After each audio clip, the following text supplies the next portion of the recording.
Hello, this is a guy who likes fanfiction and is too lazy to read, so here is Ghost in the Machine in audio form. Check the description for the links to the author. Chapter 21, D. The Color of Depression. After the reset had wiped their slates clean, Nines and 2B spent the next week of their lives re-establishing the bonds they'd formed with the monsters living in Snowdin, and Nines had to admit, it was harder than he'd expected. For the past week, 2B had been stoic, stony-faced, and withdrawn, even around Toriel. And when Nines turned his charms on the likes of Papyrus, Sans, and the other inhabitants of Snowdin, he'd found himself hiding aches in his heart as well. The way it felt seeing these monsters, ones he'd so quickly grown to see as neighbors and friends, fail to recognize him, could only be described as a kind of betrayal, and Nines began to wonder if perhaps he was experiencing something akin to the pain 2B must have felt every time he'd met her for the first time. No wonder she'd always been so reluctant to open up around him. If Nines had been forced to deal with this stuff almost 100 times in a row, it probably would have broken him too. At least Papyrus had wrangled the two of them that soon-to-be abandoned cottage, just like last time. At the very least, that was constant. As he and 2B ventured into Waterfall to cross paths with, and hopefully befriend, Undyne, Nines tried his best to put a positive spin on things. Think of it this way, he told 2B. We know exactly how to push her buttons now. If anything, it'll be way easier than it was last time to earn her trust. Perhaps. That was all 2B said in response. Her tone was cold and clinical, reminding Nines of the way she'd used to behave on missions. Come in, 2B. You know how much Undyne values enthusiasm. Brighten up a little. 2B did not brighten up. In fact, if anything, the world around her seemed to grow just a little bit darker. I know how to lift your spirits, Nines drawled, lightly nudging 2B in the side. Knock knock. 2B shook her head and picked up speed. Nines walked faster to match her pace and easily caught up. Knock knock, he repeated. With a sigh, 2B gave up. Who is there? Banana. Banana who? Knock knock. WH2B glanced at Nines, confused. I said, Banana who? Knock knock, Nines insisted. Who's there? Banana. 2B didn't say anything. Kman. Nines patted her on the shoulder. Now you say. I don't see the point, 2B said. To be a Nines whined. 2B rolled her eyes. Banana who? Knock knock. How much longer does this go on? 2B asked. Nines said nothing in response, so after an awkward few seconds with nothing but silence save for a few echoing drips of water in the distance to fill them, 2B added, Who's there? Orange. Orange. 2B gave Nines another befuddled glance. Orange who? Nines let his smile widen into a grin. Orange, you glad I didn't say banana again? Yes. I am. 2B hurried away as if 9's joke had offended her. Wait, 2B. Nines reached out, his hand wrapping around 2B's wrist. He really felt as though he'd done something wrong, even though he was just trying to act the way he'd always acted around 2B. I just thought I'd cheer you up. Your efforts aren't necessary. 2B pulled her hand free. Thank you, 9's, she said, sounding not thankful at all. What's the matter with you? Nines asked. You don't want to feel like this, do you? 2B leaned against the slick, damp wall of the cave and slumped over. No, of course not, but, she sighed. I need to. Nines took a seat on the ground beside 2B, apprehensively laying a hand on her shoulder, worried she might rebuke him for it. To say he didn't quite understand what 2B meant would be an understatement. Hey, it's all right. I know it's tough, but, before Nines could say what he'd been about to say, but at least you've got me, he realized that he didn't know what he should say. You don't have to, he floundered. It's different from before, said 2B, laying her hand over his, the soft pressure holding 9's hand in place. I don't have any missions to take my mind off this, she murmured. I can't just shove it all aside. This is about Toriel, isn't it? 2B shook her head. Not her. Not this time. It's about Undyne, then. Nines hadn't seen 2B spend much time with Undyne, but it seemed the two had started to become more friendly to each other over the course of that evening before the reset. Was that now weighing the most heavily on 2B's conscience? That night, when Captain Undyne took me with her to dinner, 2B started, she. No way. Nines nearly laughed. That was a date, wasn't it? Of course, 2B said. I did not reciprocate her feelings. And when Dr. Alphys stopped by, it became clear that Undyne felt more strongly about her than she did about me, much to my relief. But, until that point, it almost felt good to indulge her. I enjoyed spending time with. Did you kiss? 2B tossed him a weary, I'm not in the mood for your shit right now, glance. Nines looked away, an embarrassed flush heating his cheeks as he realized how far he'd stepped out of line. Sorry. I just need more time to process everything. 2B tucked her legs against her chest, her fingers kneading the hem of her skirt. I know, we've had a week, but I don't understand why it's taking so long. Wanna go back home and try this another day? 2B shook her head. If you feel ready, go ahead without me. Undyne took a liking to you far more quickly, after all. As she pulled herself to her feet, she forced a bittersweet smile. I think I need some time to myself to clear my head. All right. If you say so. Nines stood up. Give me a call if you end up in trouble. If I end up in trouble. The barest hint of a wry grin tugged at 2B's lips. Surely a scanner with your analytical faculties must have realized by now that statistically, you are the most likely to need my help. Ah, Nines thought, there's the new 2B again. Guess I forgot. 2B ruffled his hair and walked off, her pod in tow. I'll meet you back at the cottage, Nines. 2B didn't head straight for the cottage as she'd implied to Nines.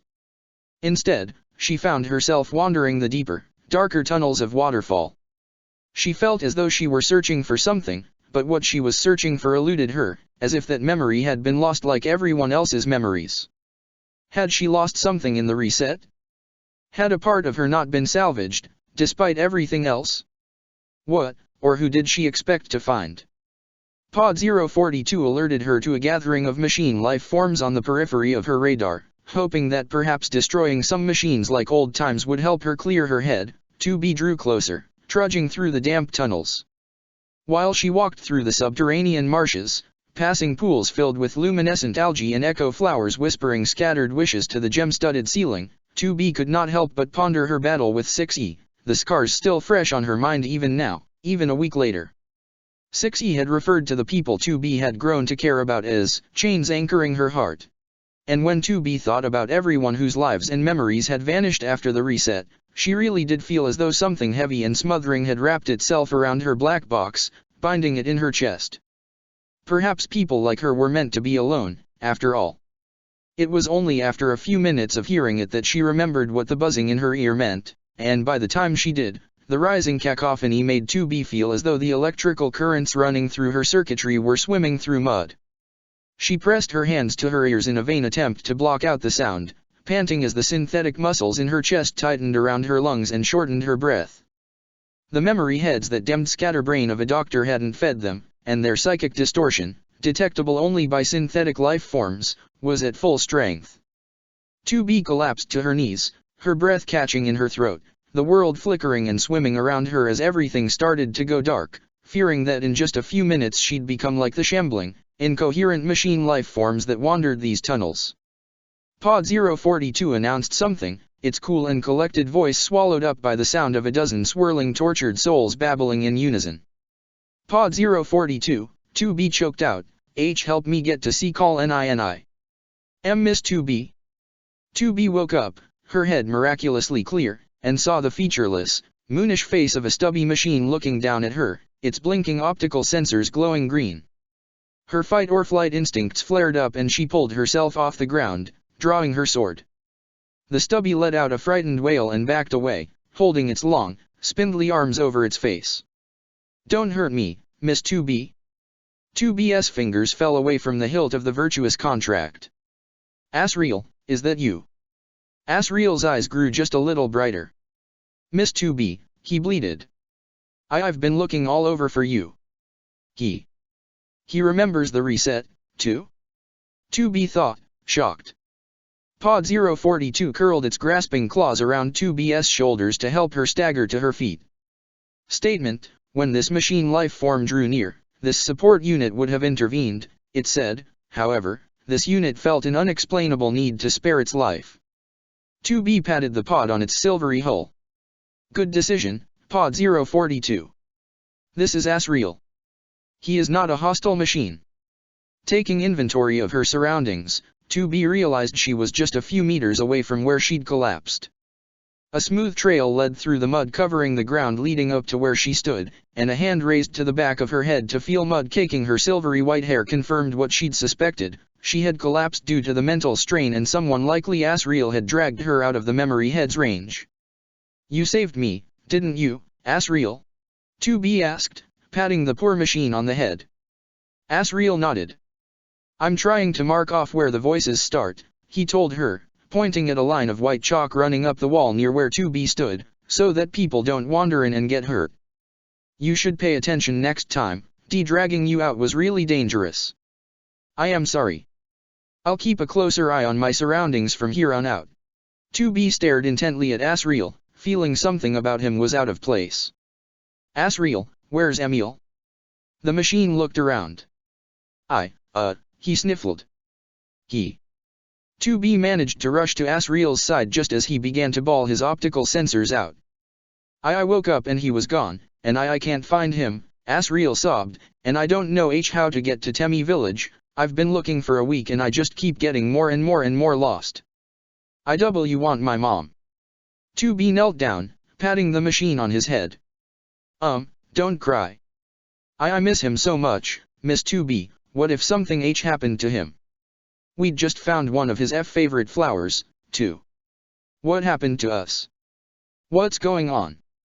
2B sighed, and with trepidation explained to Asriel that how time had been reset, not particularly eager to explain the role she'd played in it.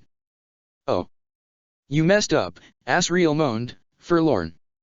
2B nodded. Yes. I messed up. I'm sorry about Emil, Asriel. If we find him, he might not remember you. It's okay. I mess up a lot, too. And Emil, he already has problems remembering things, Asriel said, a note of brightness entering into his electronically modulated voice, so it'll be okay. 2B almost admired Asriel's forced optimism. Why don't I help you find Emil, she asked. Really? Asriel asked. 2B nodded. Pod 042 and I will find him easily. Oh, thank you, Miss 2B. Asriel wrapped his arms around 2B's waist. And, after we find Emil, can you take us to see my mom? 2B rubbed the machine's head. Yes. I think I can manage that. The two of them ventured further into the marshy caverns of Waterfall. While Asriel did not know the way to the village, he had gotten very familiar in his wandering with the positions of other machines trapped in the underground. To 2B's surprise, Asriel mentioned that not only were most of the machines harmless, some even talked like he did, though they had few means to help him. 2B felt a twinge of sympathy that Asriel had spent so long lost and alone down here, but the boy seemed to have weathered that loneliness and fear and had come out just a little braver and just a little more resourceful for it. As the caverns grew just a bit brighter, illuminated by luminescent violet crystals poking from the slick, rocky walls, 2B heard tinny, distorted music, its pitch shifted by the Doppler effect. Whatever the source was, it was drawing nearer. And someone was singing along with it, if one could call that caterwauling singing. Statement: unknown wheeled vehicle approaching. Proposal: every day's a sale. Every day's a win. Better buy now or you'll cry all night. Every day's a sale. Every day's a win. Every day is great when you're. 2B artfully dodged the trolley careening her way, pulling Asriel free of its path. The ramshackle vehicle ran over her foot, fell on its side, and promptly righted itself, plumes of black smoke trailing from its exposed engine. Atop a lashed-together pile of junk dangling precipitously from the scrap metal car was a familiar stone head, its face carved in a permanent ghoulish grin. Hey, 2B. Howdy, Asriel. It's me, your friendly neighborhood bric-a-brac vendor, Emil. 2B pulled herself to her feet, favoring her aching foot, No serious damage, but the weight of an entire car over such a small surface area did hurt plenty, and wiping muck off her sleeve. "Hello, Emil," she said, unable to help but smile. Asriel was ecstatic. "Emil." He ran up to the car, reaching with the spindly arms of his machine body to grab hold of the talking orb. "Where've you been? I was really scared." "Ah, sorry, Asriel. I missed you, too." Emil smiled, but of course he didn't have much of a choice. "I wanted to go out looking for you, but I had to build this cart first so I could move around without getting stuck like last time, and so I had to start making money, and so." As Emil and Asriel reunited, 2B wondered why this strange stone head with the boyish voice had gone through the reset with his memories intact as well. What was it that made some immune and others not? Statement: Emil appears to be selling useful material, said Pod 042, scanning the heap of junk Emil had been carrying around. Yup. Prices so low, you'll need a great sword to slash them more. Any lower would be illegal, really. Emil gave his little sales pitch as Asriel continued to rub his head, the little prince taking solace in his presence. "So is there anything I can get you, 2B? 2B rummaged through the junk.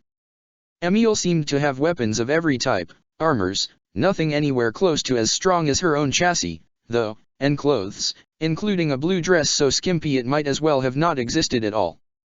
At last, she pulled free a two-handed greatsword with a straight and double-edged blade nearly as long as the Otaki of her old master. "Like it? That's Caladbolg, the sword of an ancient Irish king. Only 250,000 G. 2B frowned. She didn't have that kind of money on her. "You said your prices were so low, they were almost illegal," she said. "Yup," Emil replied. "I'm selling that one for 90% off." 2B put it back and took out a black dagger with a white hilt, its blade just shorter than the length of her forearm. "What about this one?" she asked. "Oh, that's Carnwenin, the dagger of an ancient English king. 160,000 G for that one. And that's 70% off." 2B pulled out another sword, a slim and slender knightly sword with a single-handed golden cruciform hilt and a silvery blade that glistened with a rainbow sheen, like an oil slick. It was much less heavy than Caladbolg, though it hardly made a difference to someone with 2B's strength, and a more manageable length as well. "And this?" she asked, hoping to hear a reasonable price. "That's Joyeuse, the personal sword of an ancient French king. That one's 50,000 G. And at a price like that, I'll take it." 2B exchanged currency with the odd merchant and immediately registered the sword to her NFCS, allowing it to float at her hip, ready to spring to her hand at her command. "It's a pleasure doing business with you," Emil said, all smiles, as he rolled himself back up onto his mountain of wares. "Now I'll be on my way. A merchant's always got places to be." "Wait!" Asriel cried out. Emil, do you wanna come with us and see my mom? She's really nice." "Yeah. But I promised an old turtle I'd have a bunch of stuff to sell to his store by tonight." Asriel looked about as crestfallen as a stubby could. "Oh, okay. But tomorrow works fine."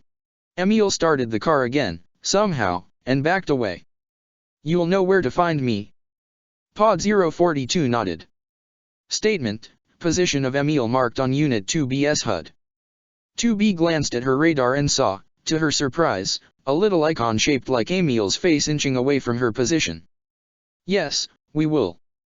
The two of them journeyed out of Waterfall, passing through Snowdon, and drew nearer to the ruins. 2B and Asriel stood in front of the great stone door leading into the ruins. The stone door Toriel always kept shut, although 2B knew full well how easy it was to open it. Grabbing a knocker set into the mountain wall, 2B brought the heavy brass weight down 3 times, and in the distance, the muffled toll of a bell rang out 3 times. Asriel shuffled uncomfortably, his ungainly mechanical feet digging into the snow. "It'll be all right," 2B assured him. "What if she doesn't believe me?" he asked. "What if she thinks I'm ugly?" "She wouldn't." 2B had to admit that she, too, was nervous, though she hid it well. She still had difficulty feeling comfortable opening herself up to Toriel, still irrationally fearing that if she did, death would soon follow. The stone door creaked open just a hair, a slit between door and mountain growing just wide enough for Toriel to peek through. Ah. Hello, my child. She pushed it open the rest of the way, smiling as she caught a better look at 2B. What brings you all this way? 2B took a deep breath. Hi, Mom. Asriel shouted, hopping forward and giving Toriel about as loving a hug as someone with his shape could give. Toriel looked down at the stubby little machine with its arms wrapped around her hips with a slightly embarrassed, confused look on her face. Hello. I do not believe we have. That is your son, Toriel, 2B told her. This, while it may seem hard to believe, is your son, Asriel Dreamer. How did you? Toriel looked at 2B, eyes wide, and then at Asriel, eyes wider, and then back at 2B, eyes even wider. How is this? Her voice faltered and quavered. Then, finally, Toriel collapsed to her knees, throwing her arms around the little machine containing her long-dead son's consciousness and weeping. Oh, Asriel. My darling, my dear, my child. How long have you been like this? How did this happen? I am so sorry, Asriel. I'll explain as much as I can, said 2B, but would prefer to do it inside. Toriel nodded, lifting Asriel up off his feet and cradling him under her arm. 2B could see the old monster woman strain, but was shocked at her strength nonetheless. Machine life forms were many things, but light was not one of them. Yes, of course. In that getup, you must be freezing. Of course. Toriel spared a second to pull the violet, loosely crocheted shawl from her shoulders and throw it around 2B's. Come in, please. 2B explained what had happened to Asriel as best she could without mentioning anything about Alfie's ill-fated experiments or her travels through time. Toriel spent the whole time doting on Asriel, loving him just as dearly despite his unique condition. As the exiled queen caressed her son's rusted metal body, softly muttering tender and caring words of comfort, 2B felt glad there was something to keep Toriel's attention. You need not spare a hug, she thought, tugging Toriel's shawl tighter around her shoulders in spite of herself, for a bringer of death such as me. Yet still, 2B stayed, deep down longing for the exiled queen's presence even as she feared to admit it. She stayed while Toriel managed to tuck Asriel into bed. She stayed while Toriel plucked a dusty old book from a dusty old shelf and, choking back tears, asked Asriel if he remembered what chapter they'd left off on. She stayed while Toriel opened the book and began to read from the first sentence of the first page. Once when I was 6 years old, Toriel read, I saw a magnificent picture in a book, called True Stories from Nature, about the primeval forest. It was a picture of a boa constrictor in the act of swallowing an animal. Here is a copy of the drawing. Long after Toriel had put her miraculously resurrected son to bed, long after she had retired to her own bed herself, 2B pulled out and began to peruse the book Toriel had been reading to Asriel. It was a bizarre story, the kind of story 2B felt no one on the surface had ever told or had reason to tell for thousands of years. Certainly, no one in Yoarha had time or temperament for such bedtime stories. Yet perhaps because it was so antique, 2B found it oddly fascinating. In fact, the book, the early chapters in particular, reminded her of Nines in its playful sense of humor, and 2B asked her pod to record the pages as she read them so that someday she could share the story with him, illustrations and all. Parts of the book were not funny, though, and those were the parts which stuck with her. I am looking for men, said the little prince. What does that mean, tame? Men, said the fox. They have guns, and they hunt. It is very disturbing. They also raise chickens. These are their only interests. Are you looking for chickens? No, said the little prince. I am looking for friends. What does that mean, tame? It is an act too often neglected, said the fox. It means to establish ties. To establish ties. Just that, said the fox. To me, you are still nothing more than a little boy who is just like 100,000 other little boys. And I have no need of you. And you, on your part, have no need of me. To you, I am nothing more than a fox like 100,000 other foxes. But if you tame me, then we shall need each other. To me, you will be unique in all the world. To you, I shall be unique in all the world. I am beginning to understand, said the little prince. There is a flower. I think that she has tamed me. It is possible, said the fox. On the earth one sees all sorts of things. 2B found herself unable to stop reading, even as the hour grew late. So the little prince tamed the fox.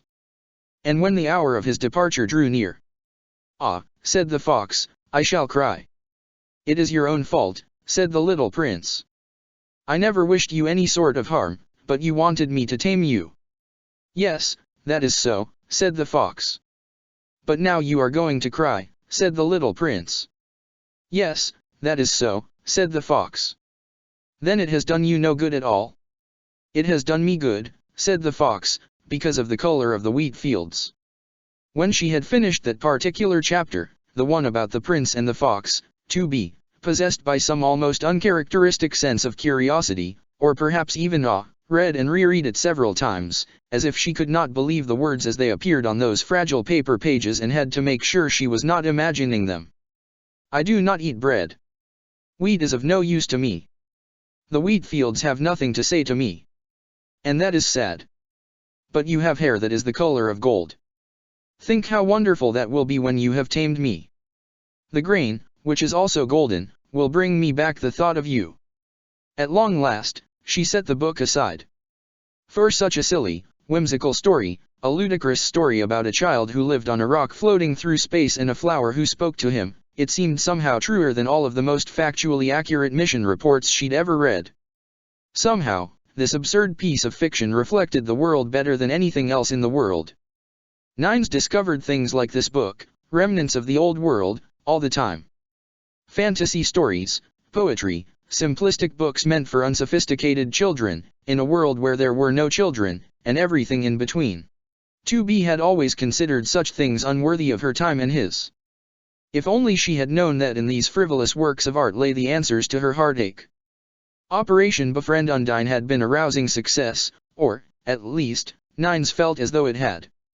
She'd been hostile at first, but as soon as Nines had pulled up his shirt, peeled away the outer layer of his skin, and showed off the mechanical parts comprising his guts, her hostility had ceased. Who knew just saying you were an android could get you out of so much trouble? Why hadn't Nines thought of this before? And Undine had gotten a lot friendlier. She'd even started to teach him how to cook. Nines wasn't so sure she knew how to cook herself, but had dutifully followed her instructions. And that was why Undine's curiously fish-shaped house was now a smoldering pile of ash, and why Undine was now staying with Papyrus and Sans, even though she hated the cold, and why Nines had ended the day with a bath, washing the soot and the smell of smoke off his skin, lest 2B worry about his safety. 2B came back to the cabin late, which didn't bother Nines in the slightest, as Pod 153 had been able to track her black box signal and the signals from Pod 042 with ease. Nines had known full well that 2B had spent several hours at Toriel's home and felt glad that she was once again beginning to feel comfortable around the people she'd grown to care about. Undine would surely enjoy meeting 2B in the morning, especially since Nines had introduced 2B as the strongest, most beautiful warrior on the surface of the earth, a phrase which had done much to endear him to the captain. 2B and Nines sat beside each other on the side of the bed, 2B wrapped in a blanket and loosely crocheted shawl with her uniform hanging up on a rack to self-clean, and Nines wearing a set of pajamas he'd bought at the local store to replace the clothes he'd had in the old timeline. "So," he said, resting his head on 2B's shoulder and fighting the urge to yawn, "good day." 2B nodded. "Good day," she repeated. Knock knock. 2B's answer came after a nervous pause as she recalled 9S's last attempt at a joke. "Who's there?" "Boo." 2B glared skeptically at Nines. "Boo, who?" "I know I suck," said Nines, grinning, "but I didn't think my sense of humor was bad enough to make you cry." PFRGH, 2B held a hand to her mouth and suppressed an undignified snort. And then her shoulders began to shake, forcing Nines to fall back onto the bed, and she started to laugh. Nines could hardly believe it at first. 2B was laughing. He'd never heard her voice sparkle like that. Or, maybe he had, or rather another long-lost version of himself had, and maybe that was why he kept trying to make her smile. Chapter 22, D. Operation British. Chara prided themselves on adaptability. A character type was adaptable by necessity, willing and able to react to any unforeseen circumstance and any radical change in their situation. Never in 1,000 years had they expected the reset to send their soul flying all the way from the humble kingdom beneath the mountain all the way to Yorha's orbital base of operations. Never in 1,000 years had they anticipated that their soul would have chosen to follow the body of this Type B unit instead of returning to their corpse. If anything, Chara had been most expecting to end up inside 2B's head again. But life was nothing if not capricious.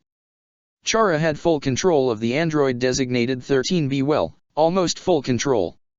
The original android's mind was still stored in this body and continued to resist Chara's actions, although 13B's area of influence only extended as far as a few fingers on Chara's left hand.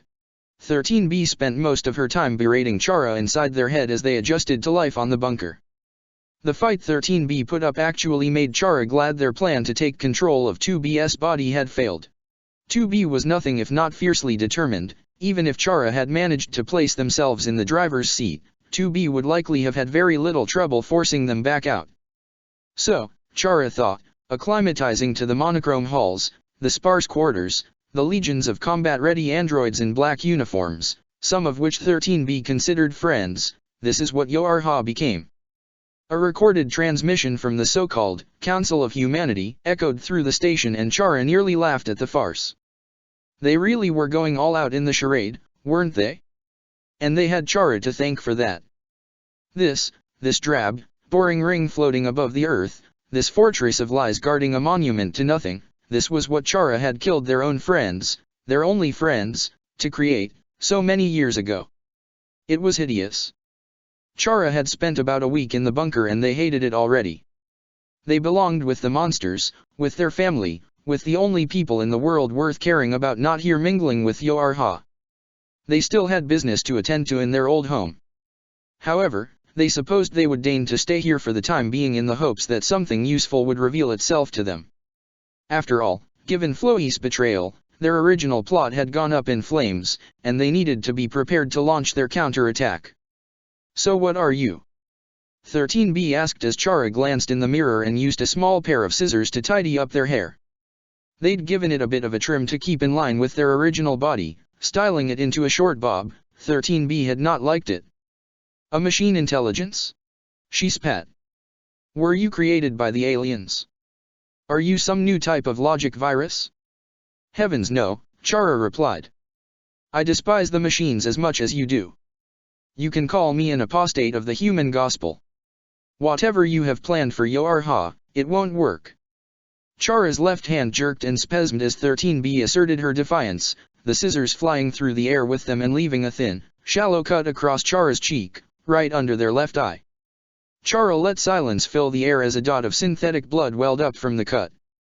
There was a knock on the door to 13B's quarters.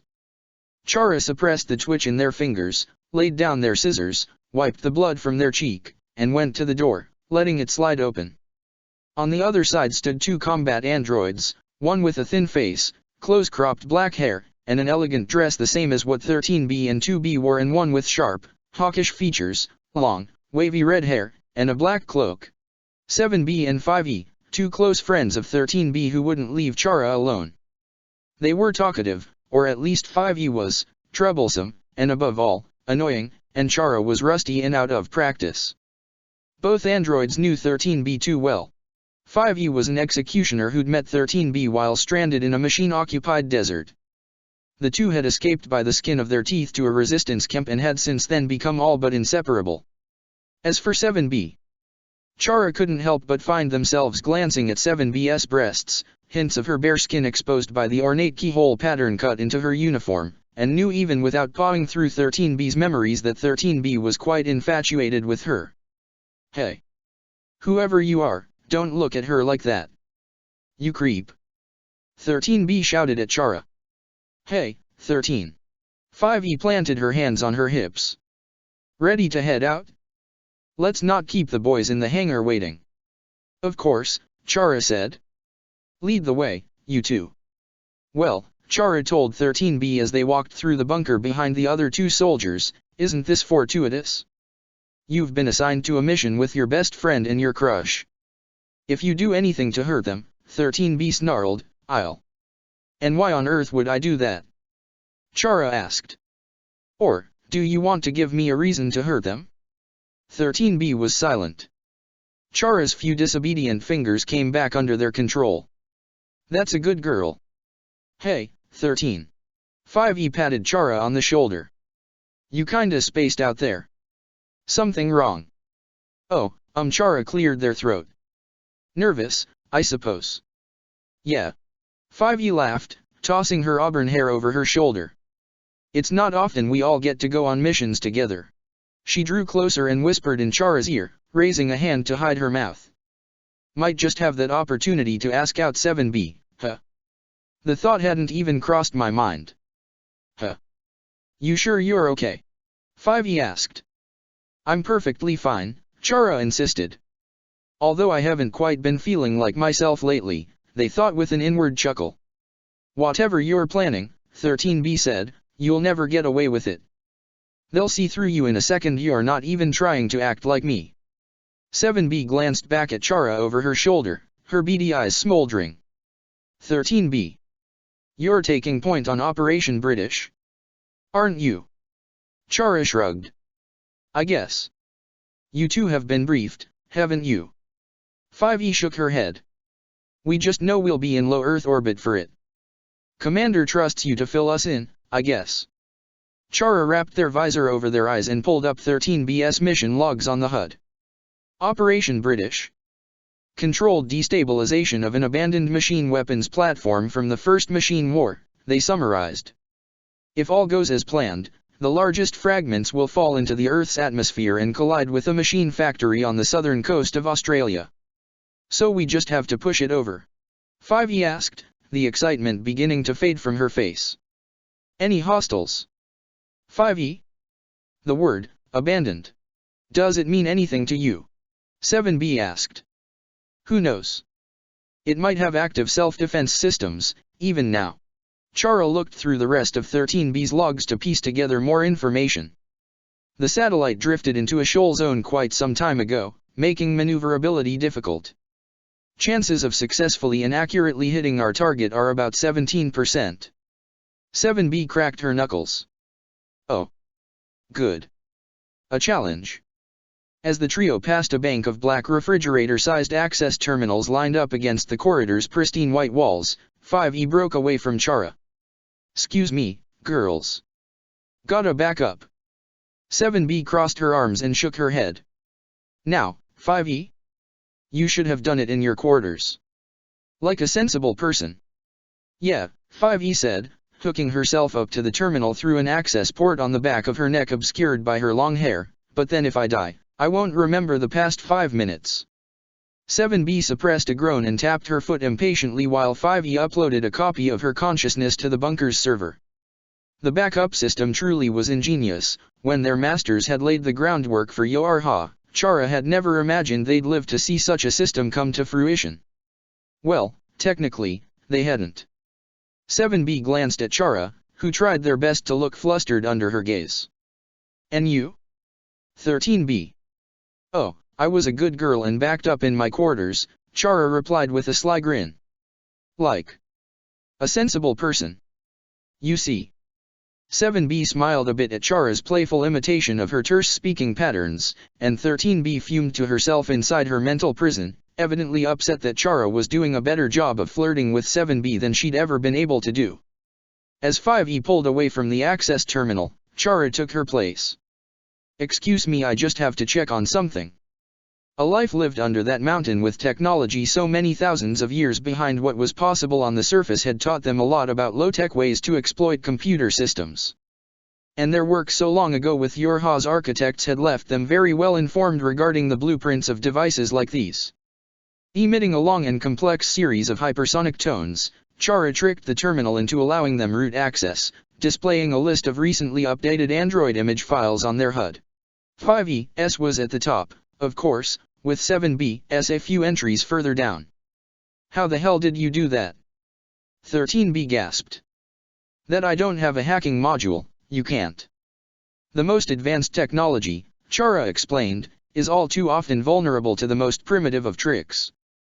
They selected 7B and 5ES backups, issued a text command to delete all associated image files, and exited the terminal. U-13B sputtered. If they get destroyed, they'll be reset to their factory defaults. They won't be them anymore. Chara followed the other two androids to the hangar. Then we should all do our best, then, shouldn't we? Behave yourself, don't distract me, and your friends will be spared the tranquility of death. Make yourself a nuisance, and... They let their threat hang unsaid in the open air. 3 flight units with androids cradled in their bellies cut through the darkness of space, slowing down as the debris-laden shoal zone encasing the machine weapons platform drew nearer. Above them, the shadowed Earth formed a curved horizon in the vast expanse, only a handful of lights on the surface visible in the night. The alien entities that had invaded the Earth on 5012 AD had focused very little on space, instead devoting their efforts to a ground invasion. Once the alien motherships had burrowed into the Earth's crust, the perfunctory handful of satellites left in place by their machine foot soldiers had quickly fallen silent. It was as if they didn't even care about the human refugees who'd fled to the moonbase Yoarha was sworn to protect. Of course, they didn't. Chara knew full well there was nothing on the moon worth defending, save for a server loaded with scraps of human knowledge, fabricated recordings, and a skeleton crew of maintenance androids. To bury the truth, after all, one must first know it.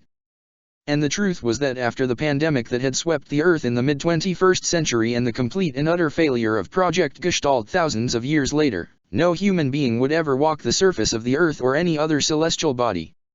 An image of an android wearing a veil over the lower half of her face superimposed itself on Chara's HUD.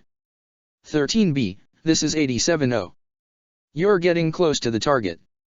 There's too much interference in the shoal zone for long-range communications, so we won't be able to monitor your progress. Be careful. The operator's voice came directly into Chara's brain, bypassing their ear altogether, a necessity in the vacuum of space. Chara spoke in the same way. Roger that, operator. Signing out. That's not how I usually talk to 870. She'll suspect something right away. 13B crowed. Chara ignored her and addressed the pod that managed their flight unit next. Pod 413, assess the state of shortwave communications systems. The pod spoke in a soft, childlike voice. Analysis, interference for short-range communications will be within acceptable levels. As jagged fragments of long-destroyed space stations filled Chara's line of sight, they and the two androids following in close formation behind them took evasive action. While the smaller bits of flotsam and jetsam, scarcely larger than grains of sand and glittering in the untempered sunlight shining through the vacuum, were harmless to the armored flight units, larger pieces of debris could cause far greater problems. With surgical precision, 7B targeted and fired on the larger pieces that came too close, all but vaporizing them. 5E groaned about being stuck on space janitor duty as the two of them cleared a path to the orbital station. Chara felt one of the fingers on their left hand brush against a switch on their flight unit's control panels and quickly retract, lighting up an amber dot in the corner of their HUD for a split second. As the rogue finger continued to twitch, the light blinked in an irregular pattern. "Excuse me?" Chara scolded their captive. "I can't help myself if I'm nervous," 13B replied, a scowl audible in her voice. "You didn't back me up before you left." "Hey, 13B, the distress beacon on your flight unit keeps turning off and on. Is something wrong?" 5E asked, her voice coming through crackly and punctuated with static as her transmission traveled through the stellar radiation filling the void. Chara opened up a channel to 5E. "No, ma'am. Everything's running smoothly here. The beacon's toggle switch is just twitchy. My hand keeps brushing against it." "Oh, all right. As long as your critical systems are still fine. I hope it's not too annoying. I'll ask the boys in the hangar to take a look at it when we get back." The weapons platform, bristling with artillery emplacements like a mishaped sea urchin, was battered and broken from millennia of disrepair.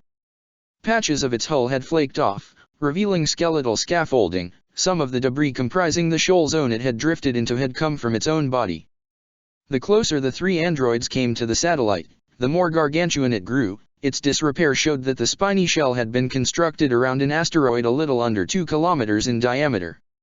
It was no Chicxulub impactor, not by a long shot, but for obliterating a machine factory from orbit, it would do. 5E whistled. We're supposed to push that out of orbit? We're in microgravity.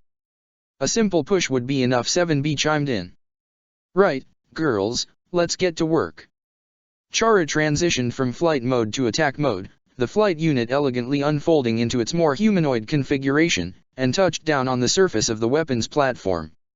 As the trio of androids, under careful direction from the pods managing their flight unit's systems, began to nudge the derelict satellite into position, 7B found herself drawn to the annoying pattern of flashes 13B's distress beacon was locked into. Each sub-second-long flash of the beacon appeared on 7B's own HUD, the lengths of the pulses just a little too irregular to be a mechanical failure and too rapid to be simply the result of a careless hand. In fact, the pattern of light and darkness, on and off, seemed almost like a coded transmission sent by a purposeful hand. Pod 612. Take the pattern of 13B's distress beacon and convert it into binary. Use the length of the smallest flash as a guidepost. Acknowledged. Pod 612 answered in its wheezing, gravelly voice. It ran off a string of gibberish text that scrolled across 7B's HUD. 7B shook her head. Pod 612. Convert 13B's beacon into Morse code. Analysis, the message is in shorthand. Query, may this support unit expand and display the message? Yes. This time, the text was legible. This IS-13B foreign entity inhabiting body control over almost all motor functions claims no alliance with aliens or machines, has plans for your HA. Please kill this IS-13B foreign entity inhabiting body control over almost all motor functions claims no alliance with aliens or machines, has plans for your HA. Please kill this IS-13B foreign entity inhabiting body. 7B found herself struck dumb. As the message repeated, she froze, her hands drifting from the controls of her flight unit, paralyzing her unit. 13B was infected by something? And wanted 7B and 5E to kill her? Pod 612 ceased playback. Statement, Unit 7B is allowing the satellite to drift off course. Proposal, regain control of flight unit and continue applying pressure immediately. Red guidelines appeared on 7B's HUD, indicating how much force to apply to stay on course and which direction to apply it. Yes. Sorry. 7B placed her hands back on the controls and made the required course corrections. Pod 612. Forward message to Pod 024. Affirmative. She then opened a channel to 5E. What do we do? 7B asked herself. Do we wait to complete the mission? Or should 5E and I turn on 13B as soon as possible? 5E had a simple, decisive answer. 5E did not ask herself the same questions as 7B. When she received 7B's message, she immediately abandoned her mission, ignoring Pod 024's protests, and charged straight for 13B, running power through her flight unit's heat saber to more easily cut through thick armor and swinging the massive blade in a ponderous arc through the vacuum. 13B's flight unit leaped off the surface of the weapons platform in the nick of time, 5E's strike only just managing to scratch its finish. As the flight unit tumbled through space, it transformed back into flight mode and strafed 5E, its machine gunfire raking and pock-marking the patchy hull of the satellite. Statement, machine weapons platform drifting off course. Issuing revised course correction parameters. New guidelines in flashing red drew themselves on 5E's HUD, but she ignored them as she flew into the shoals, the mind-bogglingly gargantuan hulk of the night-shadowed Earth spinning around her. She opened up her comm channel to 13B, or, rather, the thing possessing 13B, as she fired on the clusters of debris it was using to hide. What the hell are you? She snarled. What have you done to 13? Oh, God, if you've hurt her. 5E, what are you talking about? I'm right here. 13B's voice came through laced with heavy static, a byproduct of the interference generated by the electrically charged debris field. 5E kept firing in a wild arc, 13B's flight unit dancing around the gunfire. Don't play dumb. We got her SOS. 5E, calm down. You're behaving erratically. Listen, the asteroid is hollowed out. Stand down and meet me inside it and I'll administer a logic virus vaccine for you and your pod. I'm not infected. You are. 5E touched down on a tumbling shard of the weapon's platform's hull and leaped off, propelling herself into 13B's path. The heat-augmented saber affixed to her flight unit's right arm clashed against 13B's, throwing out red-orange sparks. You used the beacon to tell your friends about me, didn't you? Chara asked 13B. Clever girl. But I can't let that slide. The pod connected to Chara's flight unit chimed in. Statement, transmission received from pod 612. Chara nodded. Disregard 5E and 7B have likely become infected with a logic virus. It may have been transmitted to their pods as well. I order you to close your short-range data ports and refuse all inbound connections for your own safety. Affirmative. 5E gritted her teeth as the force of impact jostled her in the cradle of her flight unit, slamming the back of her head against metal. Her visual processor flickered. 7B. I could use some help here. 5E. We have a mission. I intend to complete it, 7B replied, terse and cool as always. 7B. You are a Type E. Are you not? The words 5E had planned to say refused to come out. She was a Type E, a type designed on the off chance that a resistance android or another Yoarha unit would go rogue like that mythical A2 who was rumored to stalk the wilderness and need to be exterminated. And 13B had gone rogue not by her own hand but by the entity controlling her. But Type ES sometimes had to eliminate androids who were close to them. They even sometimes had to conceal their true identities and pretend to befriend possible targets, lying in wait to receive the orders to kill them. Those were the ones who broke down. Those were the ones who tearfully erased their backups before throwing themselves into deep space to drift forever or running into the wild blue yonder to be hunted down and slaughtered like animals as the veteran 14E had once done. 5E had never thought she would end up becoming one of those executioners. But lucky, she's. 5E panted with exertion as she adopted a fighting stance, holding one of her twin daggers in a defensive ice-pick grip. Broken machines littered the ground at her feet, yet more kept coming, filling the bottom of the rocky crevasse she'd fallen into. She parried a swing from one of the medium-bipped spears, driving her free knife into the machine's metal belly. Before she could pull the forearm-length blade free, another machine charged at her. 5E stared ahead. An oil-blackened greatsword cleaved the machine in two and soon dispatched the other machines accosting 5E. The beleaguered Type E stumbled and fell to the ground, scraping her synthetic skin on rocks and jagged scraps of metal, as her savior stood above her with sunlight making her sienna hair glow like fire. The other android knelt down and began applying staunching gel to 5E's wounds. You all right, pal? 5E nodded, still overcome with exertion. I'm 13B. Who are you? 5E stammered, feeling self-conscious. Here she was, an elite combat unit designed to be so strong that she could even kill other Yoarha units, yet she'd been bested by a mere horde of machines. She was such a failure of a Type E, the first time she'd had to terminate an android, she'd vomited. You're a Type E? 13B asked, sounding shocked. 5E nodded. I know what you're thinking. An executioner, and she can't even beat a bunch of tin cans. 13B laughed. Nothing to be ashamed of. If these guys were easy to kill we'd have won the war already. Besides, you sure took out a lot of the bastards yourself. She helped 5E up, collecting the pair of knives she'd dropped and handing them back to her.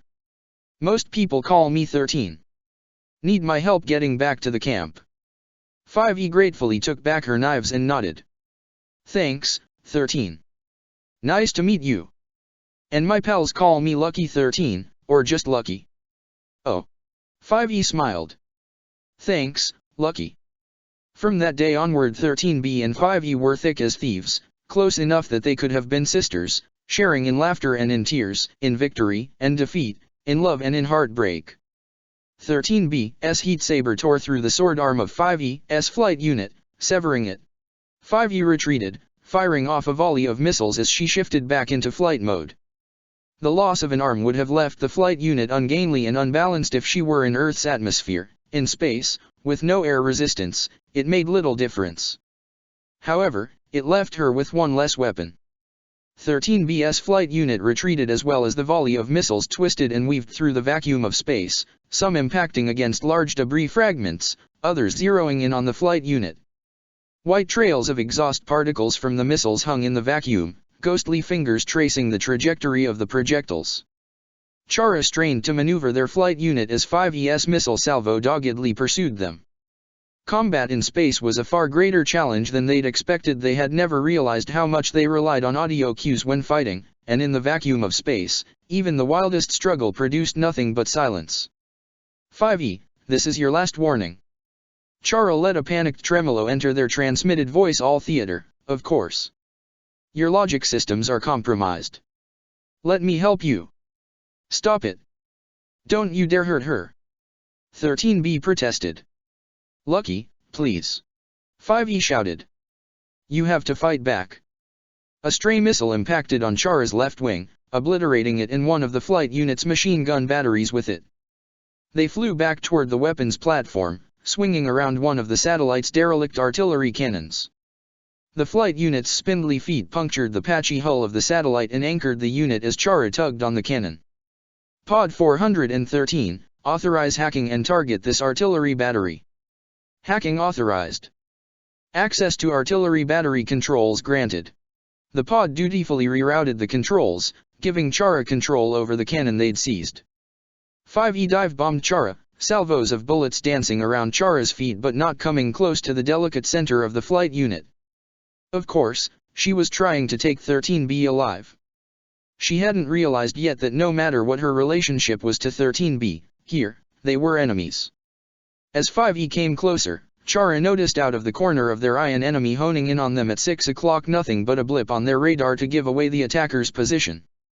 They whirled around, bringing their commandeered artillery turret to bear as the blip swirled 180 degrees on Chara's radar.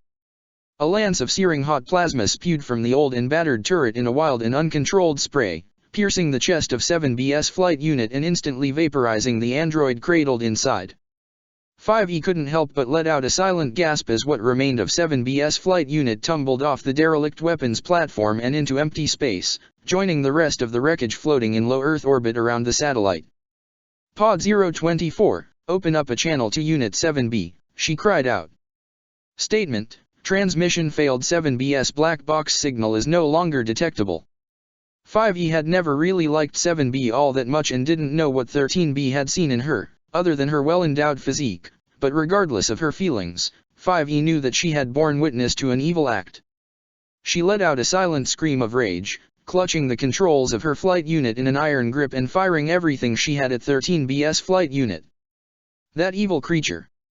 Whatever sick entity had taken control of 13B had killed 7B, had forced 13B to kill 7B by her own hand. And all she could have done was watch in horror. 13B's flight unit leaped out of the way, transforming back into flight mode to match 5E, and the two Yoarha soldiers danced around each other, ducking and weaving through the growing cloud of debris. 5E's attacks came closer and closer to targeting 13B's vital areas even as wreckage pummeled her flight unit. Pressure squeezed against her eyeballs, her tear ducts desperately trying to leak their growing contents into the vacuum of space. 5E couldn't deny it any longer. She had to free 13B. By any means necessary, she had to do whatever it took to spare her best friend from the anguish engulfing her. Her fingers curled around the triggers of the flight unit's machine guns. I'll do it, Lucky. I'll kill you. I'll put you out of your misery, she shouted out. 13B dove back toward the surface of the drifting orbital weapons platform, using the forest of broken and disused artillery turrets sprouting from the satellite like a dead forest as cover. 5E followed, still firing everything she had. Gunfire and volleys of missiles tore into the weapons platform, kicking up showers of metal and clouds of pulverized rock. Don't worry, Lucky. 5E cried out. I'll make it all better. You and 7B will wake up in the bunker and this whole thing will be like a bad dream. This was 5E's job. And she would do it. For her friend. To spare her the awful memory of being forced to kill someone she loved. 5E alone would shoulder that burden. She alone would carry within her the memories of what it was like to watch somebody so dear to her she was almost a part of her die by her own hand. She couldn't help but laugh hysterically yet silently into the cold, cruel vacuum. Finally, at long last, she had become what she was meant to be. And all it took to complete her metamorphosis was...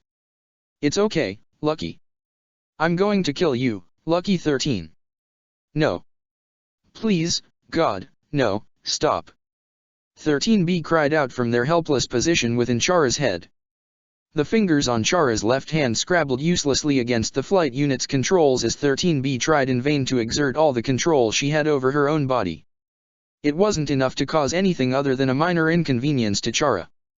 Don't hurt her, I'm begging you. There's no use in pleading with me to stop, Chara scolded 13B as their flight unit and 5ES did battle. Chara fled into the winding, hollowed-out tunnels bored into the weapons platform's rocky center with 5E in hot pursuit. They didn't bother telling her they'd planned on eliminating her friends regardless of what she did. Those two knew 13B far too well and would have sniffed Chara out sooner or later, but chose to twist the knife. It was you who pushed everything to its edge. It was you who led your friends to their destruction. But you cannot accept it. You think you are above consequences. You're a monster. Chara grinned. At last, 13B, you understand. The distress beacon on Chara's flight unit began to flicker yet again, but whatever Morse code message 13B was trying to disseminate to her friend, it was futile. Whatever you are, 5E howled, whatever you've done to Lucky, whatever you want to do to Yorha, it all ends here. I am a soldier in the army of humanity. I'll fight to your last breath to protect the human race. 5E entered the same tunnel Chara had flown into as she continued to shout hysterical epithets, firing off a volley of missiles as she shifted into attack mode. The projectiles and the ghostly white contrails they left behind filled the rocky corridor as at the same time Chara fired everything in their arsenal. The dueling salvos of missiles, equally matched, collided with each other, searing hot gas and opaque debris clouding the tunnel. Chara shifted their flight unit into attack mode and readied their heat saber. No, please, I'll do anything you say, please. 5ES flight unit flew out of the cloud enveloping the tunnel. Please, don't hurt her. Glory to mankind. 5E screeched, her voice overpowering even 13B's desperate cries in Chara's head. Thanks to the all-obscuring cloud of debris and shrapnel, 5E didn't see the saber until it was too late. The tapered blade tore through the protective armor of her flight unit with deadly precision. In her last moment of consciousness, 5E was grateful she had backed herself up. True, the version of her that would awaken in the bunker would know nothing about the struggle that had taken place here, would know nothing of the horrible fate that had befallen 13B, but she would figure it out sooner or later, and then she would save 13B. The thought of rescuing Lucky from the hands of the evil entity that had ensnared her, it filled 5E with determination. As the blade skewered 5E's flight unit front to back, 5E first lost feeling in her legs, then her waist, then her abdomen, and finally her chest, all in the span of a single second before the superheated metal edge of the giant blade utterly incinerated her black box. Whyy? 13B sobbed as Chara slid the blade out of the flight unit's chest, revealing a hole bored through the armor, its edges still glowing white-orange. The remains of the cradle that had held 5E in place were unoccupied save for a few disembodied extremities, charred and warped. All the rest of the android's body had been reduced to a smear of carbon. I'd have done anything you said. 13B cried. I'd have been good. I wouldn't have gotten in your way ever again. Why? What are you, even? What's wrong with you?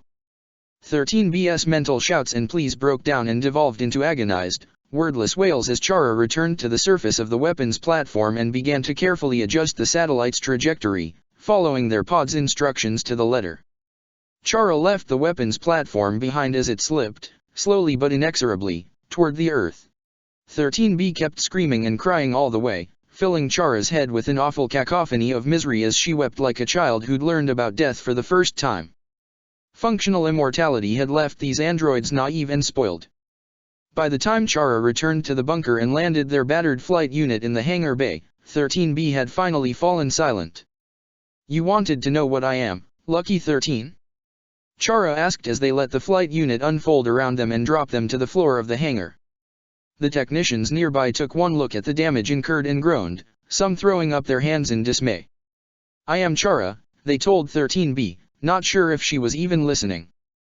Perhaps the anguish had completely destroyed what remained of her mind. The demon that comes when people call its name, and brings the gift of death to immortals. Chara walked down the corridor to their quarters in silence, still smelling the faint, metallic, almost sweet ozonish odor of vacuum lingering on their clothes and skin. They returned to their quarters completely satisfied and went back to tending to their appearance, carefully adjusting the hue and saturation of their eyes to add a tint of red to the brown irises. At last, they looked like themselves again. From that day on, Chara never heard 13B's voice, nor did they ever feel their fingers tremble unbidden, again. Their body now was truly their own. Later that day, when Chara submitted their mission report to the commander, this is what they claimed. Over the course of Operation British, Yorha Units 7B and 5E began behaving erratically and opened fire on me. Since their support pods, Pod 612 and Pod 024, respectively, failed to restrict the functions of 7B and 5Es flight units in order to subdue them, one can only assume they were compromised by the same unknown logic virus which manifested within my partners.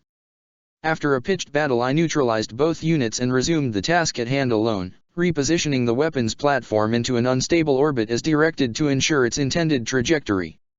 My conjecture is that the logic virus was part of a defense mechanism employed by the platform, though why I alone was spared its ill effects I can only guess.